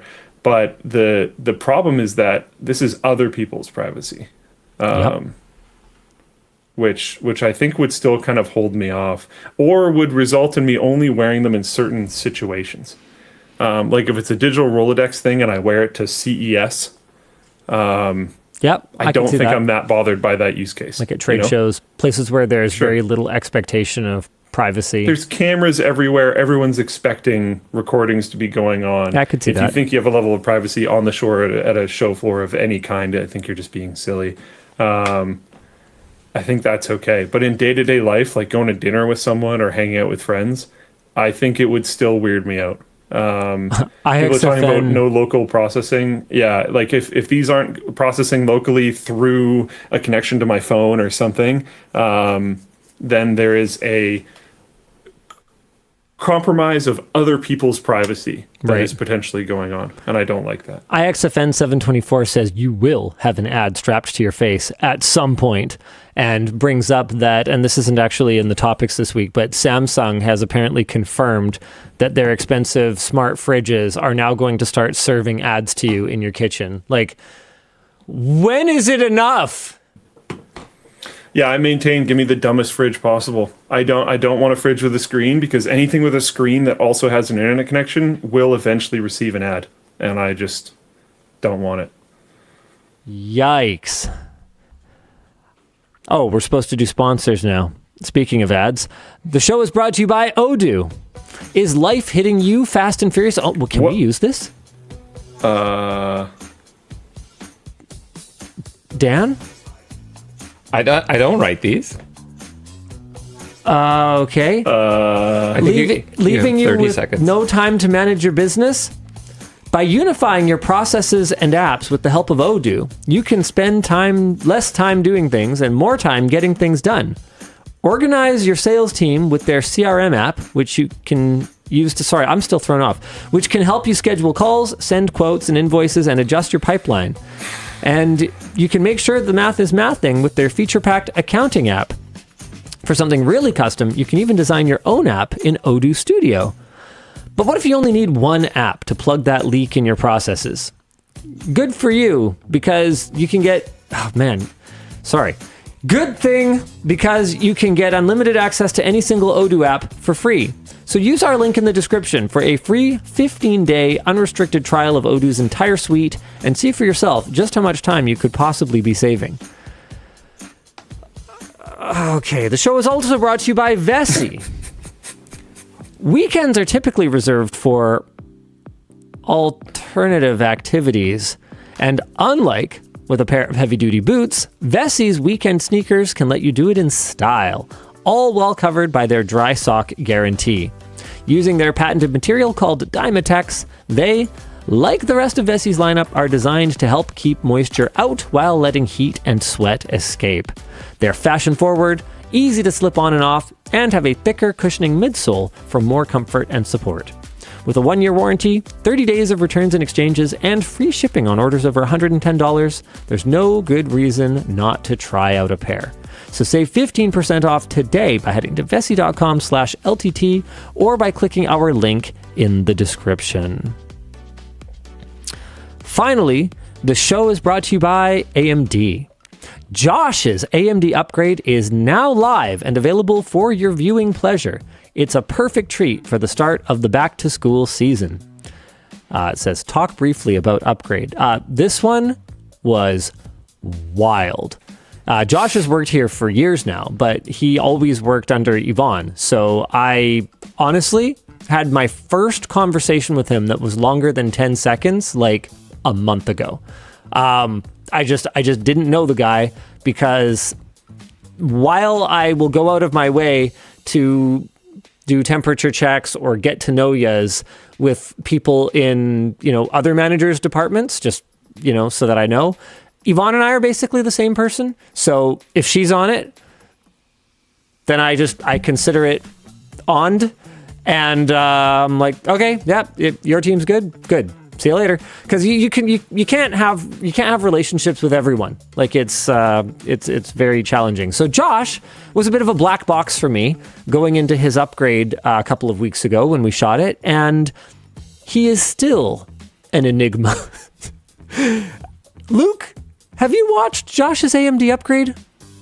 No, I saw it go up, but I haven't seen it. I watch all of them, but I haven't seen it yet. How about you, Dan? I have not, no. I skipped through some of it this morning. I saw there was burgers. Yeah. And so things. Josh's house is like what I imagine the inside of my brain would look like. It is literally piled. Luke, do you remember when we did a small renovation back when we were working out of my garage, like at my house?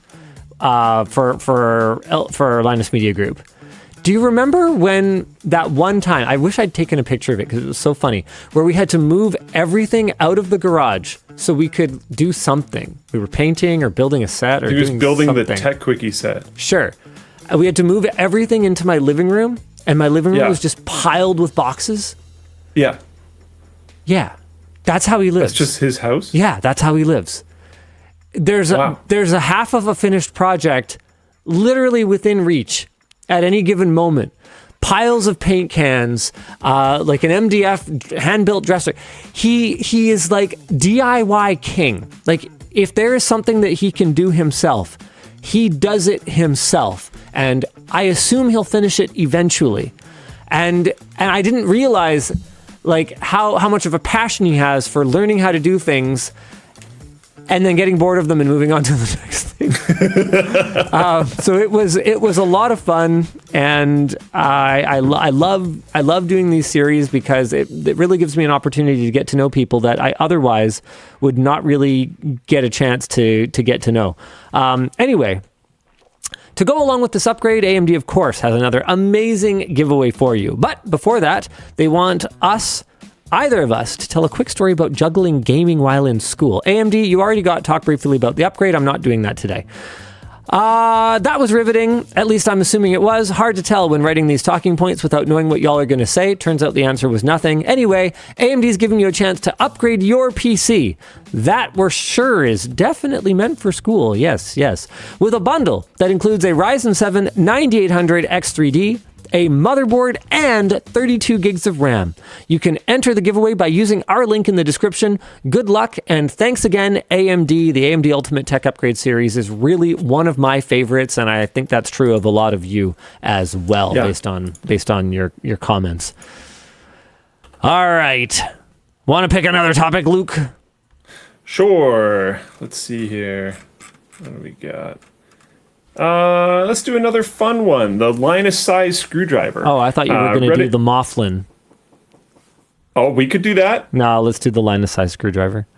All right. Reddit user Kenton Baum 84 used their custom-made printer. Oh, that's cool. I didn't actually realize that part. To print a Linus-sized shaft, specifically the screwdriver shaft. And the whole thing, right? Like, what do we... Look at this. It's huge. But they didn't just print the shaft, right? Nope, they printed the whole thing. Yeah, okay. The writing confused me for a second. That's like 2 pounds of support. Like, this is... it looks so heavy. I mean, surely the infill must be pretty low, but still, what the heck, man? That is crazy. And what are you doing with it? Does he say really what cool he's going to do with it? Custom made a printer. Body pillow. Oh my god. Yeah, that printer is super cool. Like, you must have a very specific need for extra. Oh my god, I love that it has like a print bed from some other printer in here, and it just doesn't fit at all. Not nearly large enough. Like, what? Yeah, so apparently it's a 550 by 550 by 2000. The print took 20 hours. The infill percentage was 4%, and apparently it was like 5 kilograms of material. Oh, man. You absolute mad lads. This is why I love this community. Amazing. That's so cool. Who else would think that this needs to exist? And who else would go many steps further and make it exist? 20 hours is insanely short. Speaking of things that are sort of questionable whether they need to exist or not, Casio's stress-relieving furry robot is coming to the US. Pre-orders are now available for the Cuddly Bot, which is expected to launch on October 1st for $429, and the source is The Verge. This is the Mothman. Are you stressed because of the extreme financial state that the world is currently in? Spend $429 on a... We didn't make any notes on this because... Oh.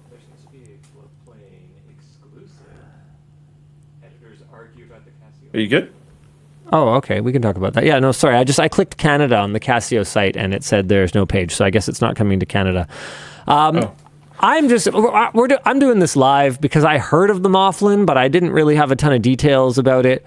Oh my God! Already red flag, red flag. Let's pick out all the red flags. Powered by AI. That's a giant red flag. Yep. Companion. That is a giant red flag. No, a machine is not a companion. Emotions. Describing it as having emotions, that's a red flag. Describing it as being like a living creature is a red flag. So of this sentence, let's go ahead and fire up a notepad here. Let's look at the percentage of this that is red flag. So it isn't smart. It's not a companion. It is powered by AI, so let's go ahead and bold that. What? Oh my God. Just bold it. I don't care right now. Emotions like a living creature. So this is about 70% red flag right out of the gate. Let's keep going. Oh, it gets worse. Designed to support, reassure, and grow with you through life's everyday moments. So you're supposed to take it with you everywhere, red flag, and it supports reassure, it will definitely do, but that doesn't make it not a red flag.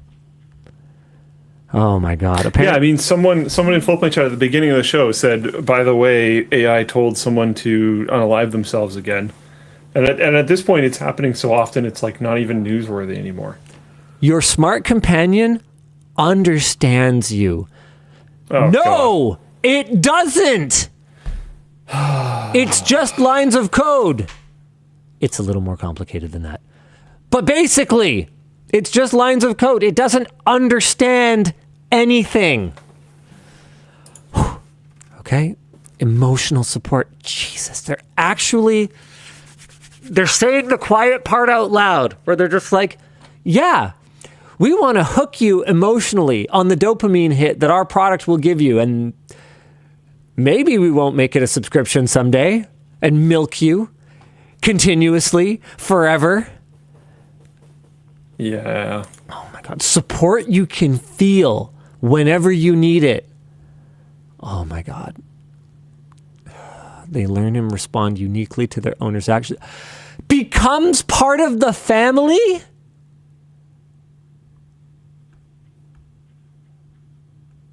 Perfectly portable. I mean, yeah, portable. A safe and non-judgmental companion. Okay, I want to unpack that a little bit. There are certain things that, like shame and embarrassment and societal and peer pressure, can be good for. You should feel a little bit of judgment about certain things. I'm not going to get into what they are because I leave that to yours and your community's morality, right? Yeah. I'm not going to push my own values on you because I don't know you.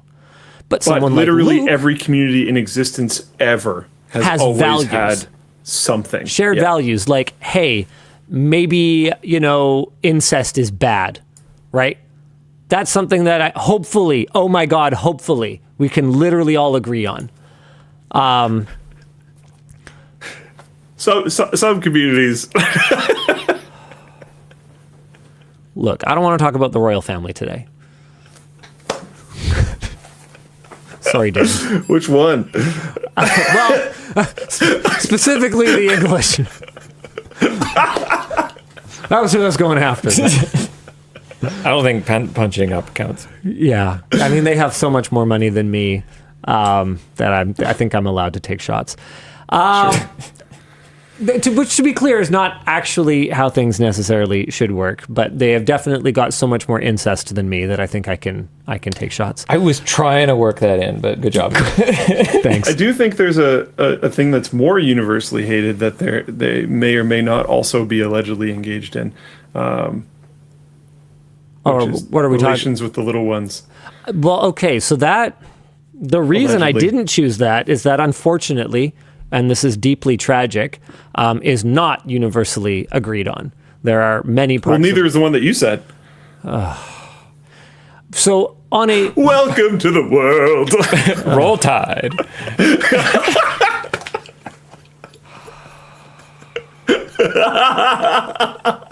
The Roll Tide was amazing. Bye, We got him, Dan.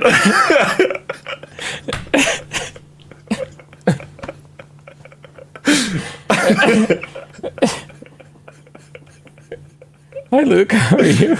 Is he gonna make it back? I think we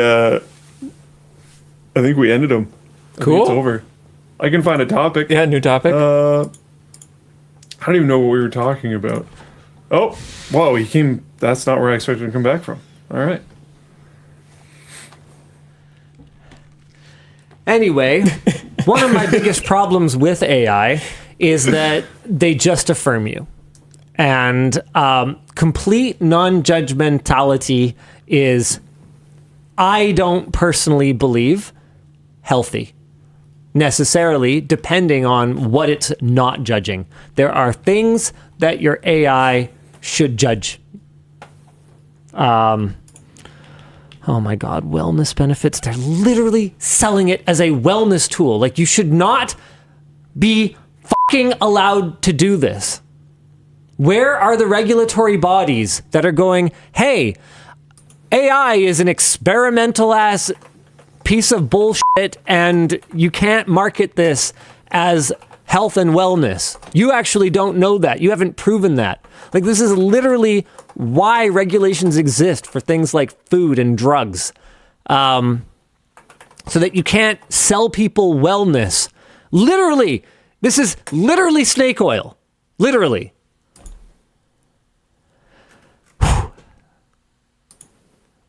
To be clear, AI, machine learning, generative AI even, can be very useful tools. I'm not inherently saying that I'm anti these tools. I'm saying that we shouldn't be able to sell them as things that they are not. And wellness, they are not at this time. Oh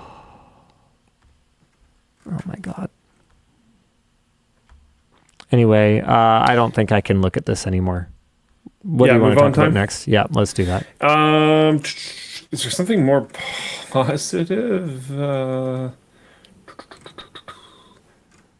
No. OpenAI announced its plans to add age estimation, and Twitch adds age verification. OpenAI says that they're building in quotes, building toward a long-term system to understand whether someone is over or under 18 in order to give them age-appropriate policies in prompts and generation.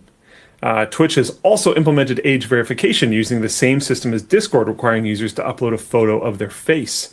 Discussion question is, first, ChatGPT notifies law enforcement in certain circumstances, and now age verification. So much for valuing user privacy. Is all this inevitable? How else could this go? It totally is inevitable, and there is no other way that it could go, and your only way out is locally running AI. Wendell has a great video on it. I'm not going to go bother find it again, but run your AI locally. Do it locally. It's the only way out, the only path forward. Find a way. Nice. I looked at a bracket instead of the camera. There we go. Nice. All right. I don't want to talk about that for any longer either. Can we find some good news? Do you have any good news? Hey, there's a date set for a UK Parliament debate on the Stop Killing Games petition. The debate was confirmed in July, but now has a date set of November 3rd. We have a link to format of petitions debate if you're interested. Can't say I'm that interested. But there are some potential outcomes. So petitions debates can't directly change the law or result in a vote to implement the request of the petition, but they can help raise awareness of the issue among members of parliament and the wider public and put pressure on the government. So it seems like the best outcome we can realistically hope for is spreading awareness so that MPs realize that this is a cause that their constituents care about. So this is the whole thing where if you release a game and someone pays for it, you can't just turn it off and decide that, well, it's off now. Sorry you paid for it. Good luck. Have fun. And hopefully we can continue to gain momentum here, and eventually they will not be able to do that anymore. Cool. Good chat. What else we got here? Do you want to do our last main topic? Oh, I forgot that was even up there. Yeah. You want to talk through that one? Sure. This is pretty wild. Asus gaming laptops are broken and apparently have been since 2021. Mohammed Matala, aka Zefkek on GitHub, has posted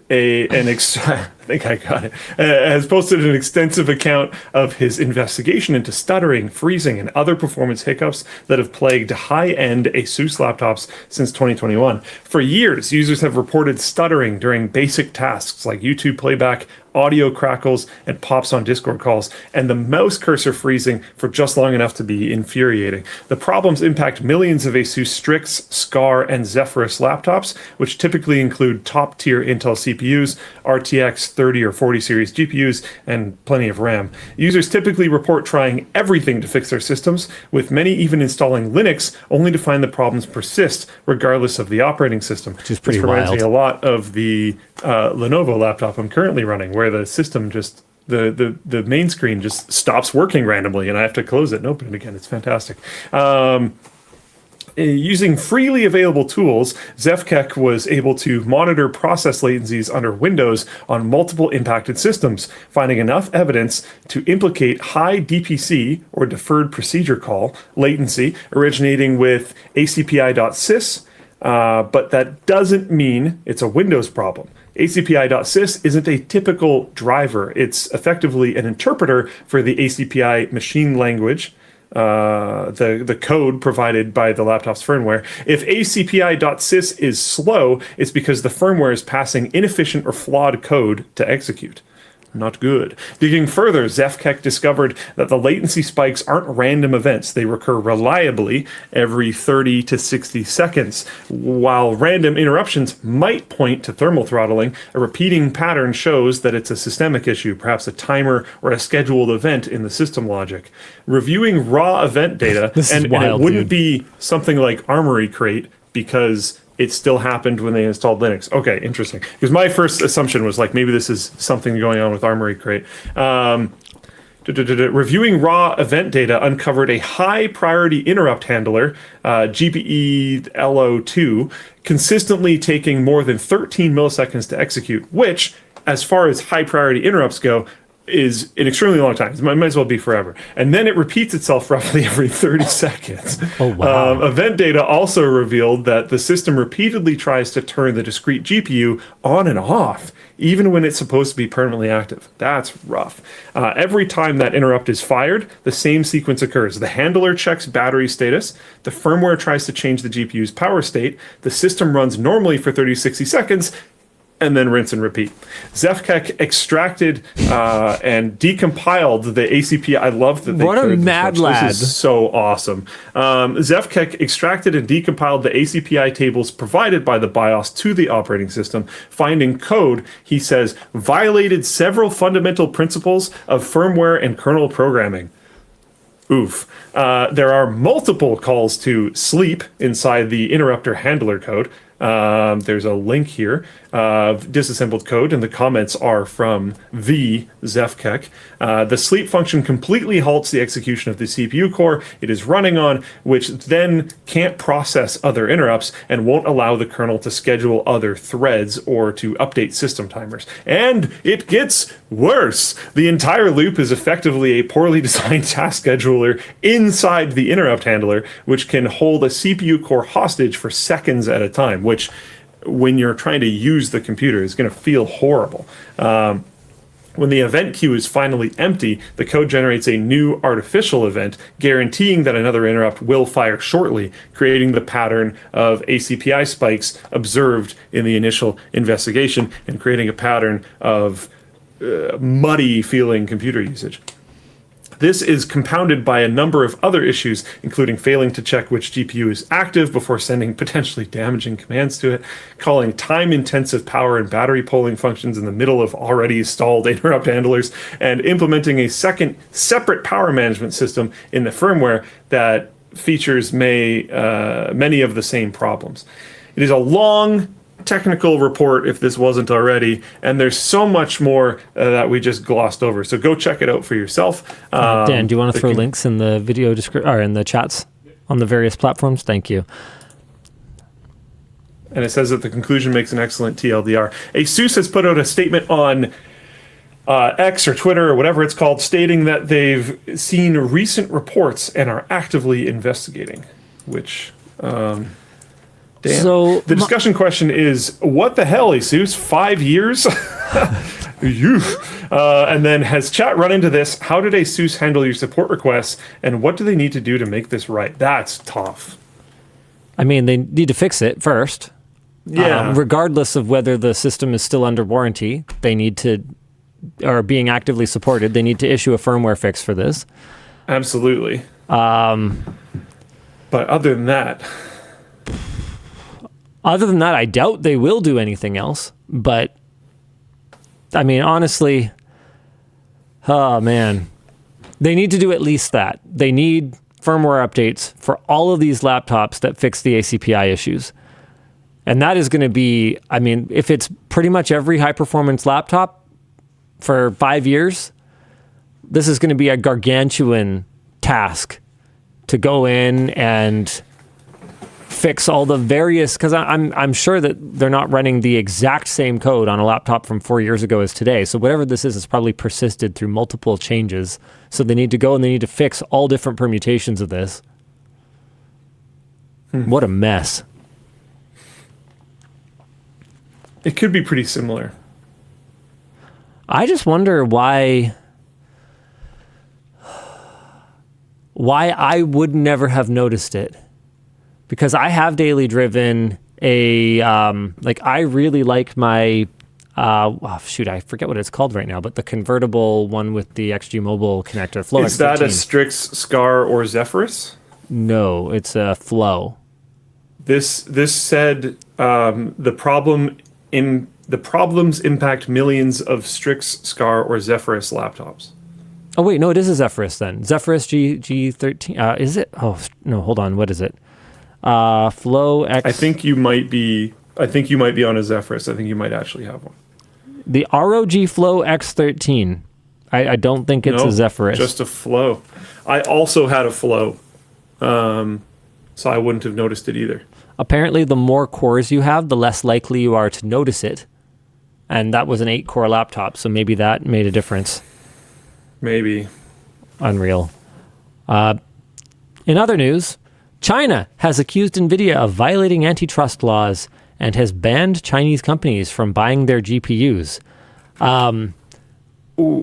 Wow, yeah, China really cares a lot about fair competition in the market. So, dude, man, it's wild watching. Actually, realistically, any of the big players these days complain about like international trade and international law and order. It's just they're so brazenly, transparently, only self-interested and hypocritical. But anyway, China accuses Nvidia violating antitrust laws. What will this mean? I don't know. Realistically, no amount of banning Nvidia GPUs by anyone to China seems to have made a lick of difference in terms of Chinese firms acquiring Nvidia GPUs. So I fully expect this to not change that much, but we'll see how it goes. And now I think it is time. I like how the subtitle says this may also be another indirect tactic in the ongoing trade negotiations. It's like, yes. It may, for sure. The TikTok sale deadline has been extended again, apparently. I actually don't feel like talking about that either. So let's move on to WAN After Dark, shall we? Let's do some merge messages. Yeah. Sure thing. Yeah, there's quite a few today. It seems like people liked the sale. Yeah, I was just checking the store sales, and I forgot to do my usual reminder when we have a sale with a bunch of loss leaders to be like, hey, so we're losing money on all that stuff. Could you please add something else to your order? So no one did. So that's cool. Good to know that call out works. It does. People are actually usually pretty chill. They're like, oh yeah, I'm getting a shirt for $6. I should probably, order a notebook or something else that has some margin. That $7 button down was that was definitely a deal. Whoops. That was a deal of all time. Yeah. Appreciate you guys. Anyway, so yeah, we defragged our warehouse, and that's cool. But that is all we accomplished today. I guess we also get some wonderful conversation starters in the form of these merch messages. Hit me, Luke. Dan, whatever your name is. Well, this one is for Luke. I can see how nice. you read that with brain split. Question for Luke. How is learning Godot going? Thank you. Oh, I haven't touched that in a while. It's a good question. I've wanted to get back to it. I've been I don't know if I've touched it since joining labs. Nice. Like at all. Luke's been pretty busy. Yeah. I will get back to it. It was fun. I was having a good time. So my plan at the time was to make something that I would never be able to release. I don't know if I ended up talking about this on the show at all. Or I wanted to, I didn't want to think about the inspiration of the thing that I wanted to make. I just wanted to make like a self-tech demo. Like, what can I do? I want to learn. I want to get used to working in this system. What can I do? So for some reason, it came to mind that I wanted to recreate Kelethin, which is like the elf starting area from EverQuest that I played when I was like 10 or something. But I wanted to make it in 2D and imperfectly. But it gave me a framework for like, okay, there are these types of enemies. There is this friendly area where you can have like shops and stuff. And then there's this like more advanced area with orcs later on that you have to go into a cave. Like it gave me like, okay, I have a perfect picture of exactly what I need to make. I know the leveling scaling, I know the difficulty scaling, I know the loot, everything, boom, done. So I didn't have to think about that anymore. I just had to make it. And And that felt like a good, like, okay, I can actually start building things immediately instead of like humming and hawing for years over what exact game I want to make. It's like, no, I'm just going to do something. And I got decently progressed into that. I had different zones. So unlike in EverQuest where you just like walk, you could like zone into the town of Kelithin. So you didn't go up the elevator into the trees anymore. You just walked in, and then you could walk out into like the forest, and there was the skeletons and the bees and whatever. And then you could walk out further, and then zone out into where the orcs were, and you could kill stuff and loot things, and that all kind of sort of worked, which was neat. And then I want to keep going from there.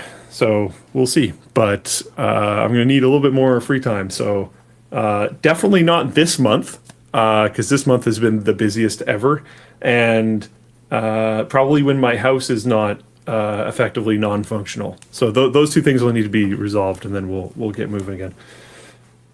Next, Vimeo sold to Bending Spoons, company that bought WeTransfer, changed the terms of service to include AI training.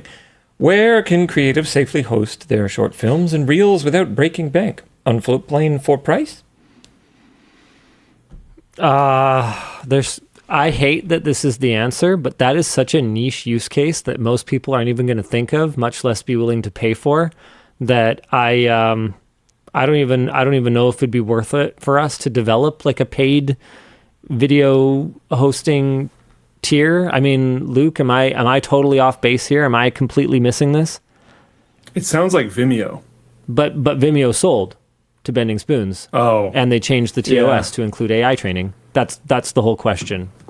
Luke phased out of the I did for the beginning of the thing. I thought it was specifically for Linus, so I tuned back in later on, but I don't think it makes a ton of sense for us. Dude, I just heard back from the Tape to Tape dev team just right now. The update I just pushed should help fix the defenseman behavior. These guys are so awesome. That's pretty legit. We could do it, but there's another path that we're currently following that I think, because okay, so we have this problem where like there was one specific point in time in the history of Floatplane where we had a bunch of creators asking for features, and they were like, yeah, if you supported X or Y feature, I would join the platform. And we did a number of things in order to support said features, some of which were not light lifts. I'm talking like very extensive work, very extensive changes. And I'm fairly certain genuinely zero of them that said, hey, if you support this thing, I'll join, ever did join. It's been a pattern for us that creators, and we're not going to pretend that we're perfect either, because I think both of us struggle in this area. But creators have a tendency to be very busy, very spread very thin, very in some cases like hyper focused on other things. And what that boils down to is creators, and I hate to generalize, but I will, because I'm one of them, so I'm allowed to do it. I think that's how this works. Creators tend to be pretty fucking flaky.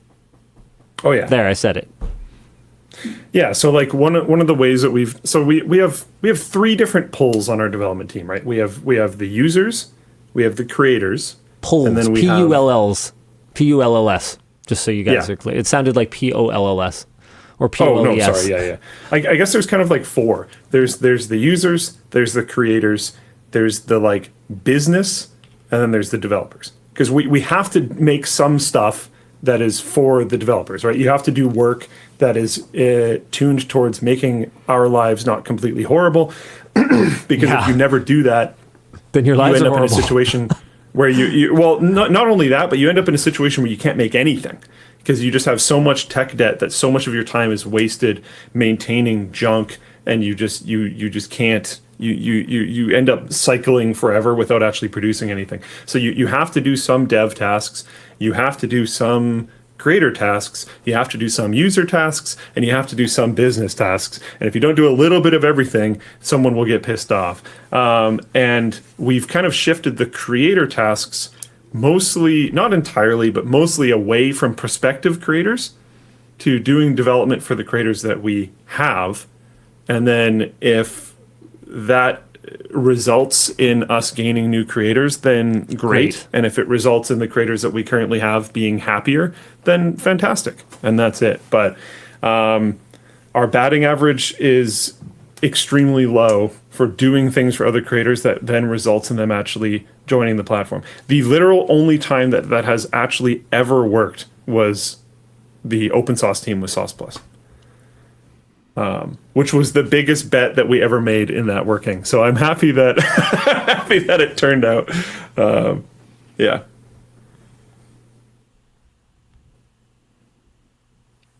Feel free to hit us, Dan.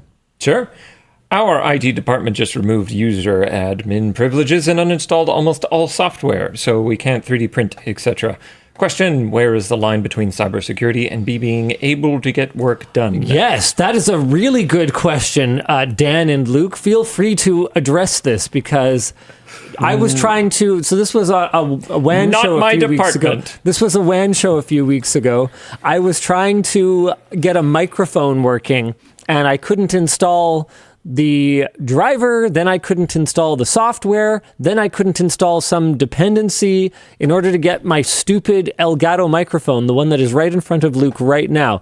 I was trying to get that working and I couldn't on my stupid work laptop, and I basically, in a fit of rage, said, turn this off on my laptop right now because I need to be able to work. And I'm sure that we've all felt that feeling, while still at the same time fully understanding the importance of these protection mechanisms and recognizing the kinds of catastrophes that they can prevent. So how do we balance that, Luke? In that situation, I think it was the right tool applied to the wrong people, if that makes sense. I think like it's tough because we as an IT team overreacted to us having security issues. We had the hack a while ago, and then we had the Twitter barbecuing more recently. We also have this guy who needs to do a huge variety of things with his devices. Oh, me. So it's hard to like and lock I have them so down. many devices. And so many devices. Always and, changing. Those devices are often like given to other people for certain periods of time, and then also he'll have like 3 phones at once, but he doesn't want to actually migrate his security tools from one phone to another ever. So like It's a pain. we're It's a tasked hassle. with like we're tasked with 1 second. Fun times. We're tasked with securing something that is under a decent amount of attack, with custom tailored attacks as well, that most of the people, not most of the people, that a lot of the people here can't have advanced security, or else it impacts their ability to do their jobs in some cases, Yep, like or the just writing extremely slows them down in other cases. Writing team would be a great example of that. Like, it's literally their job to install random software that nobody ever heard of, you know? Yeah. But then they're also major targets because a lot of them have public-facing really personas. high-level access to different things. And, So it's tough, and we've made mistakes there. We've pushed security too much in a way that negatively impacted people to the point where their ability to do their jobs was impacted enough that they were very frustrated. This has happened. In one of those cases, we used a really fantastic tool, but we tried to deploy it. I was going to say site-wide, but I mean like company-wide. And it technically still is, but we tried to deploy it in like a really low level for them, and it just didn't work for them like at all. So how it's currently working is we have it in like a listening mode, so it's not actually doing anything. And if we detect a problem, we can crank it up. So it's already on the system, which is I think the better way to use it, but that's not how we initially deployed it. So it created some frustrations, and I think this type of thing will somewhat always be a problem. But we're trying to find the fine balance between not just leaving the door completely open, but still allowing people to do their jobs with as little friction as possible. Yeah. frustrates me to no end that, you know, to log into something, I have to do like a song, dance, and just like waste a ton of time and all this other kind of stuff. But then I also understand that my accounts, if compromised, would be really bad.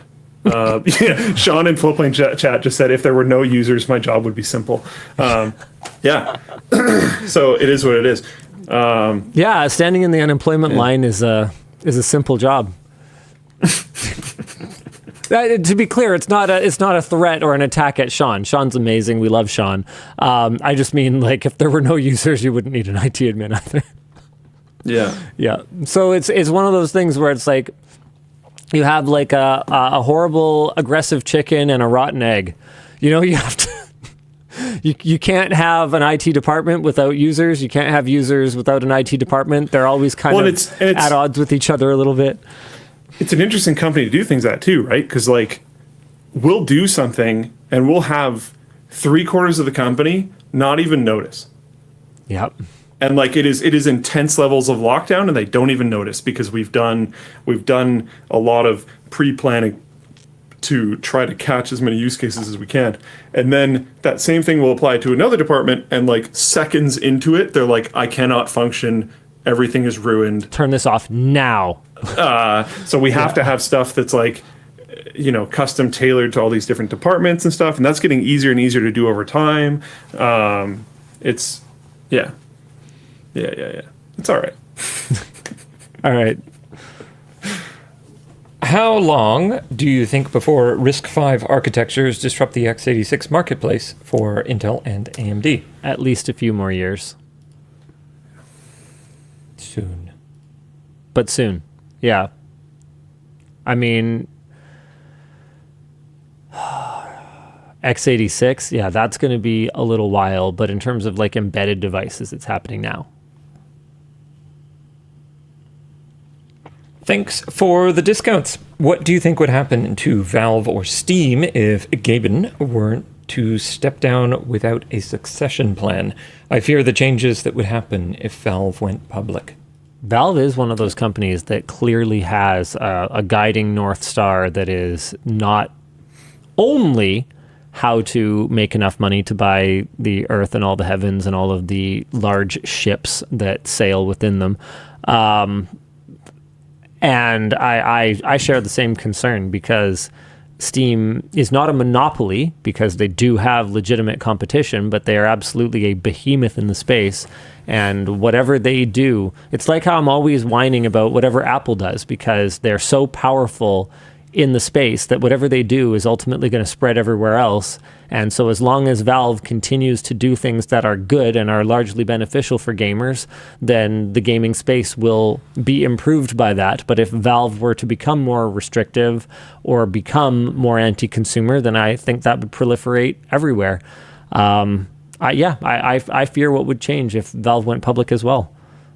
Yeah, this was a speculation. I don't know if it was on our subreddit because someone like cross-posted it, or if it was on our subreddit because someone originated it there. But this was a discussion on the subreddit recently, and it was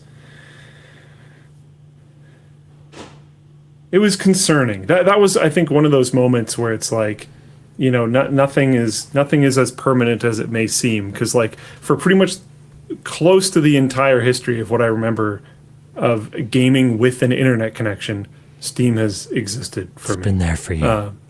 Yeah. And then the idea of it being significantly compromised is like something that hasn't really been a concern. You know, there's concerns with it taking a 30% cut from developers and stuff. Sure, but, it is. How they treat the user has never actually really been a concern. And the user, aka the source of skin's milk. To be clear, not everything Valve does is like super, you know, great. No, not at all. But I think they are pretty clearly the best out of the various options. And we'll see what happens when he eventually must leave us. So Sakias asks, there's no point for Valve to go public though, right? They make so much money. Do they have to go public if Gabe dies without a proper replacement? Would it even make financial sense to go public? So going public would be a way for them to be owned by, the people. But realistically, it would probably be a bunch of that's not how that works. Private equity firms. Isn't it like 1% of people own, I think it's like 97% of stocks or some crazy crap like that? I don't remember the exact numbers. I don't think they're quite that extreme, but it is quite extreme. But if they sold to private equity, so the problem with an asset like Valve is that the only entities that can afford to buy it are the kinds of entities that have accumulated so much wealth, usually through not giving a fuck about anything other than the acquisition of wealth, that you wouldn't really want them to be in charge of something that you want to care about you. That's the problem. And if Gaben were to just bequeath it to the employees of Valve or something like that, that would be extremely complicated too. The tax bill on such a bequeathment would probably bankrupt them all before they could get a benefit from owning it anyway. Valve is so profitable that maybe not. Either way, it would be legally complicated, and from a corporate governance standpoint, I don't know that I'm convinced that that would be a great system anyway. So what, Valve would go co-op essentially? I don't know. I'm not personal friends with Gaben. We've exchanged emails once, I think. I don't even know if he actually replied. I don't remember. But the point is, I worry about it. And I don't think the succession is or will be simple. So apparently the top 1% own roughly 50% of all corporate entities and mutual fund shares. The combined top 10% of people own 87% of the market.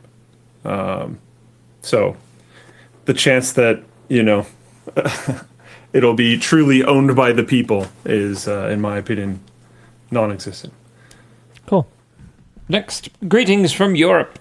I've learned a ton of management lessons from your wild CEO stories, everything from managing cookies to people.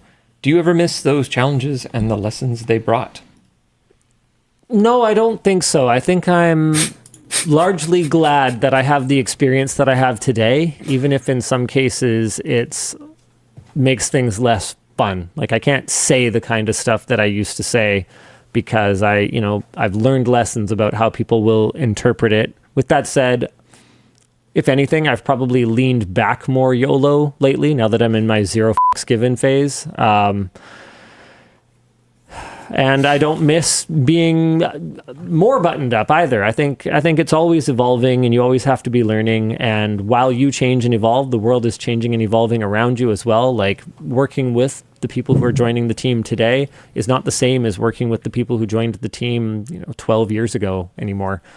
People have changed. I've changed. Everything. The world has changed. And I don't think I miss it.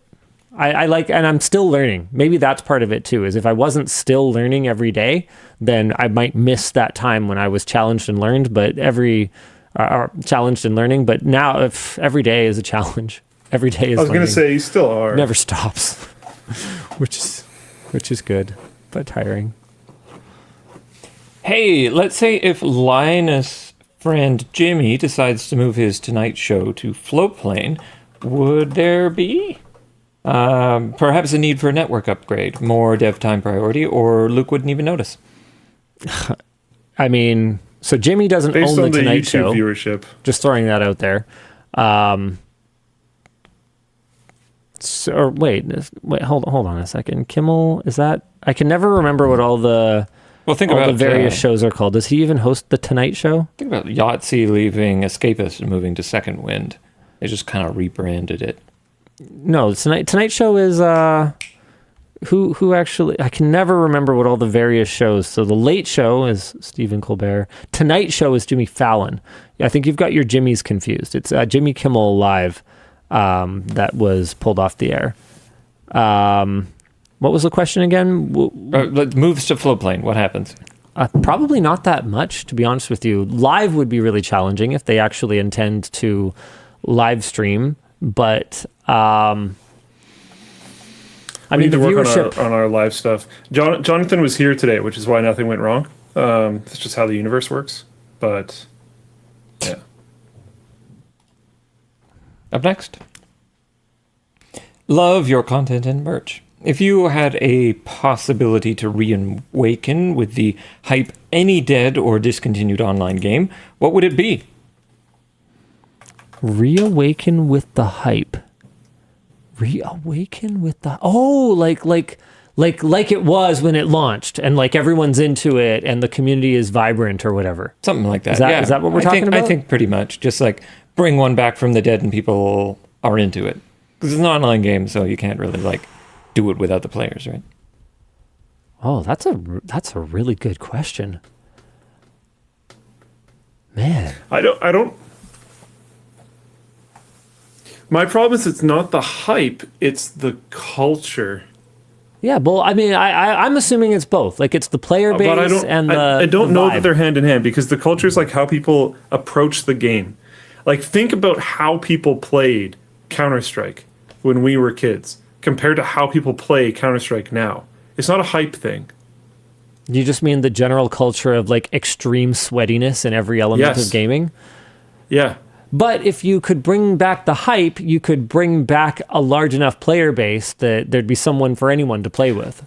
I do find that happens, but I find that it only lasts for like at maximum a week or two. I think we saw this with BattleBit, where like for the first little while, BattleBit was really, really fun. Let's do Warcraft was 3. People kind of messing around. You'd have like war cries as the matches would start. Like, it was cool. And then people kind of stopped talking and focusing on just kill farming instead of having fun and playing objectives and doing stuff like that. That happens all of the time. I find online gaming just objectively less fun now because everyone thinks they're going to be the next competitive gamer all of the time. People are like, you don't play multiplayer games without watching meta build guides on YouTube. Yeah. Like it's Old man yells at cloud though, Luke. no, for sure, I get that. Back in my day, we wore the meta on our belts, which was the fashion at the time. I think a big problem with this as well is the lack of server browsers. Yeah. Because like back in the Counter-Strike days, again, there would be those like weird mods. Like, you could play like the Warcraft 3 Counter-Strike mod where your character would have like Warcraft 3 abilities and like level up and like all this weird stuff. There was scouts and knives for like the people who wanted to sweat, and there was other weird game modes for other people. When it's just matchmaking, put me in a random game mode. Calculate my think MMR, daddy. Yeah, I think and that's publicly shown all the time. Like, it makes you focus on one thing, Yep. and that thing is not necessarily maximizing your amount of fun. T-Fort No Hats is based. Yeah. I like Gary's mod from Matt Rules 12. Yeah. Maybe something not sweaty.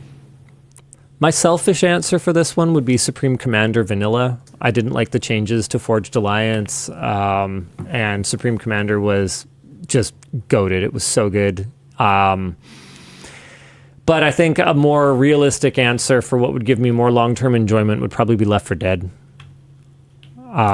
Yeah. Left 4 Dead 2 added a lot. I personally felt it added too much.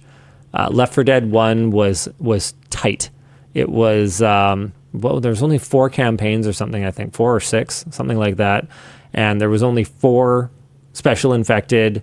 There are some areas where the new infected did balance things a little bit better. I think the Spitter was an essential add-on because it kept the survivors from cornering up too much and just kind of just being an impenetrable wall of bullets in front of a corner and making it impossible to get at them at all. But yeah, Left 4 Dead 1 back to peak hype would be amazing. Team Fortress 2 pre-bullshit would also be amazing. So like no hats, no special weapons, just balanced gameplay that I think is just kind of missing in the current version of it. And it was simpler. It's like there's a reason chess has withstood the test of time. It's easy to learn, impossible to master, and that's what I feel some of those earlier iterations of games that are still around today, like TF2 is still around today, but it was easy to learn, impossible to master when every character just had their one loadout of weapons and both teams only had the same roster of characters to choose from. So it was all move, counter move, whereas now it's like, I don't know, there's too many variables. You can't balance it. It's impossible. Yeah. What's the Linus method for cleaning the desk pad? Keep missing the deals on a new one. The correct way is to just take a damp cloth and like wipe it down. I have personally run them in the washing machine. I have done okay with it. Customer service yells at me every time I talk about doing that, though, because apparently it's bad, really bad, depending on your washing machine and stuff. So don't do that. So if you just use like a damp cloth and wipe it down, that's one thing. That's one way to do it. You can also use soap. Like just like you would clean a stain out of a carpet, you can put some soap in the damp water. Just I would test it in a corner where it's not that visible first before you use a cleaning agent on it. But just like dish soap should probably be fine, and then rinse it off. MLB playoffs are right around the corner, and Canada's team is in first place. Will y'all be following the Jays postseason? Also, go Astros. Baseball is a sport that I don't think I've followed since about 1994. So like all the baseball players I know are like Ken Griffey Jr. So I would be really hard for me to, it would be hard for me to jump back into it, I think, at this point. Good luck, Jays, though. Apparently our women's rugby team just won the semis, though. Oh, let's go. Yeah. Nice. Hell yeah. Well, last one I got for you. Hey there, my question to you is, out of all the things you have publicly upgraded throughout the channel, which one did you regret and which one did you absolutely love? Ooh, I regretted upgrading to the sets that we built in our warehouse here when we first moved in. Sets, it turns out, were not warm, huggy-muggy vibes the way that working out of a house were for the audience, and they made that very, very clear to us. As for which one I absolutely loved, I'm going to go with air conditioning in the warehouse.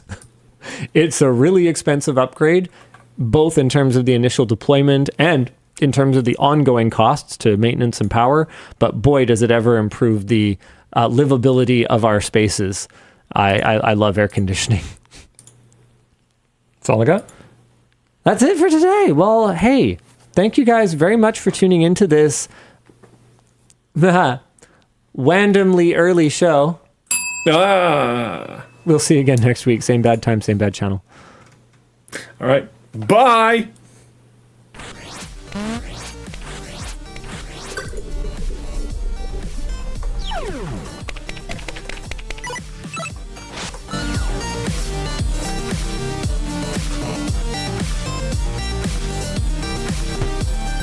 All right, I gotta bounce. Have a good day. Bye.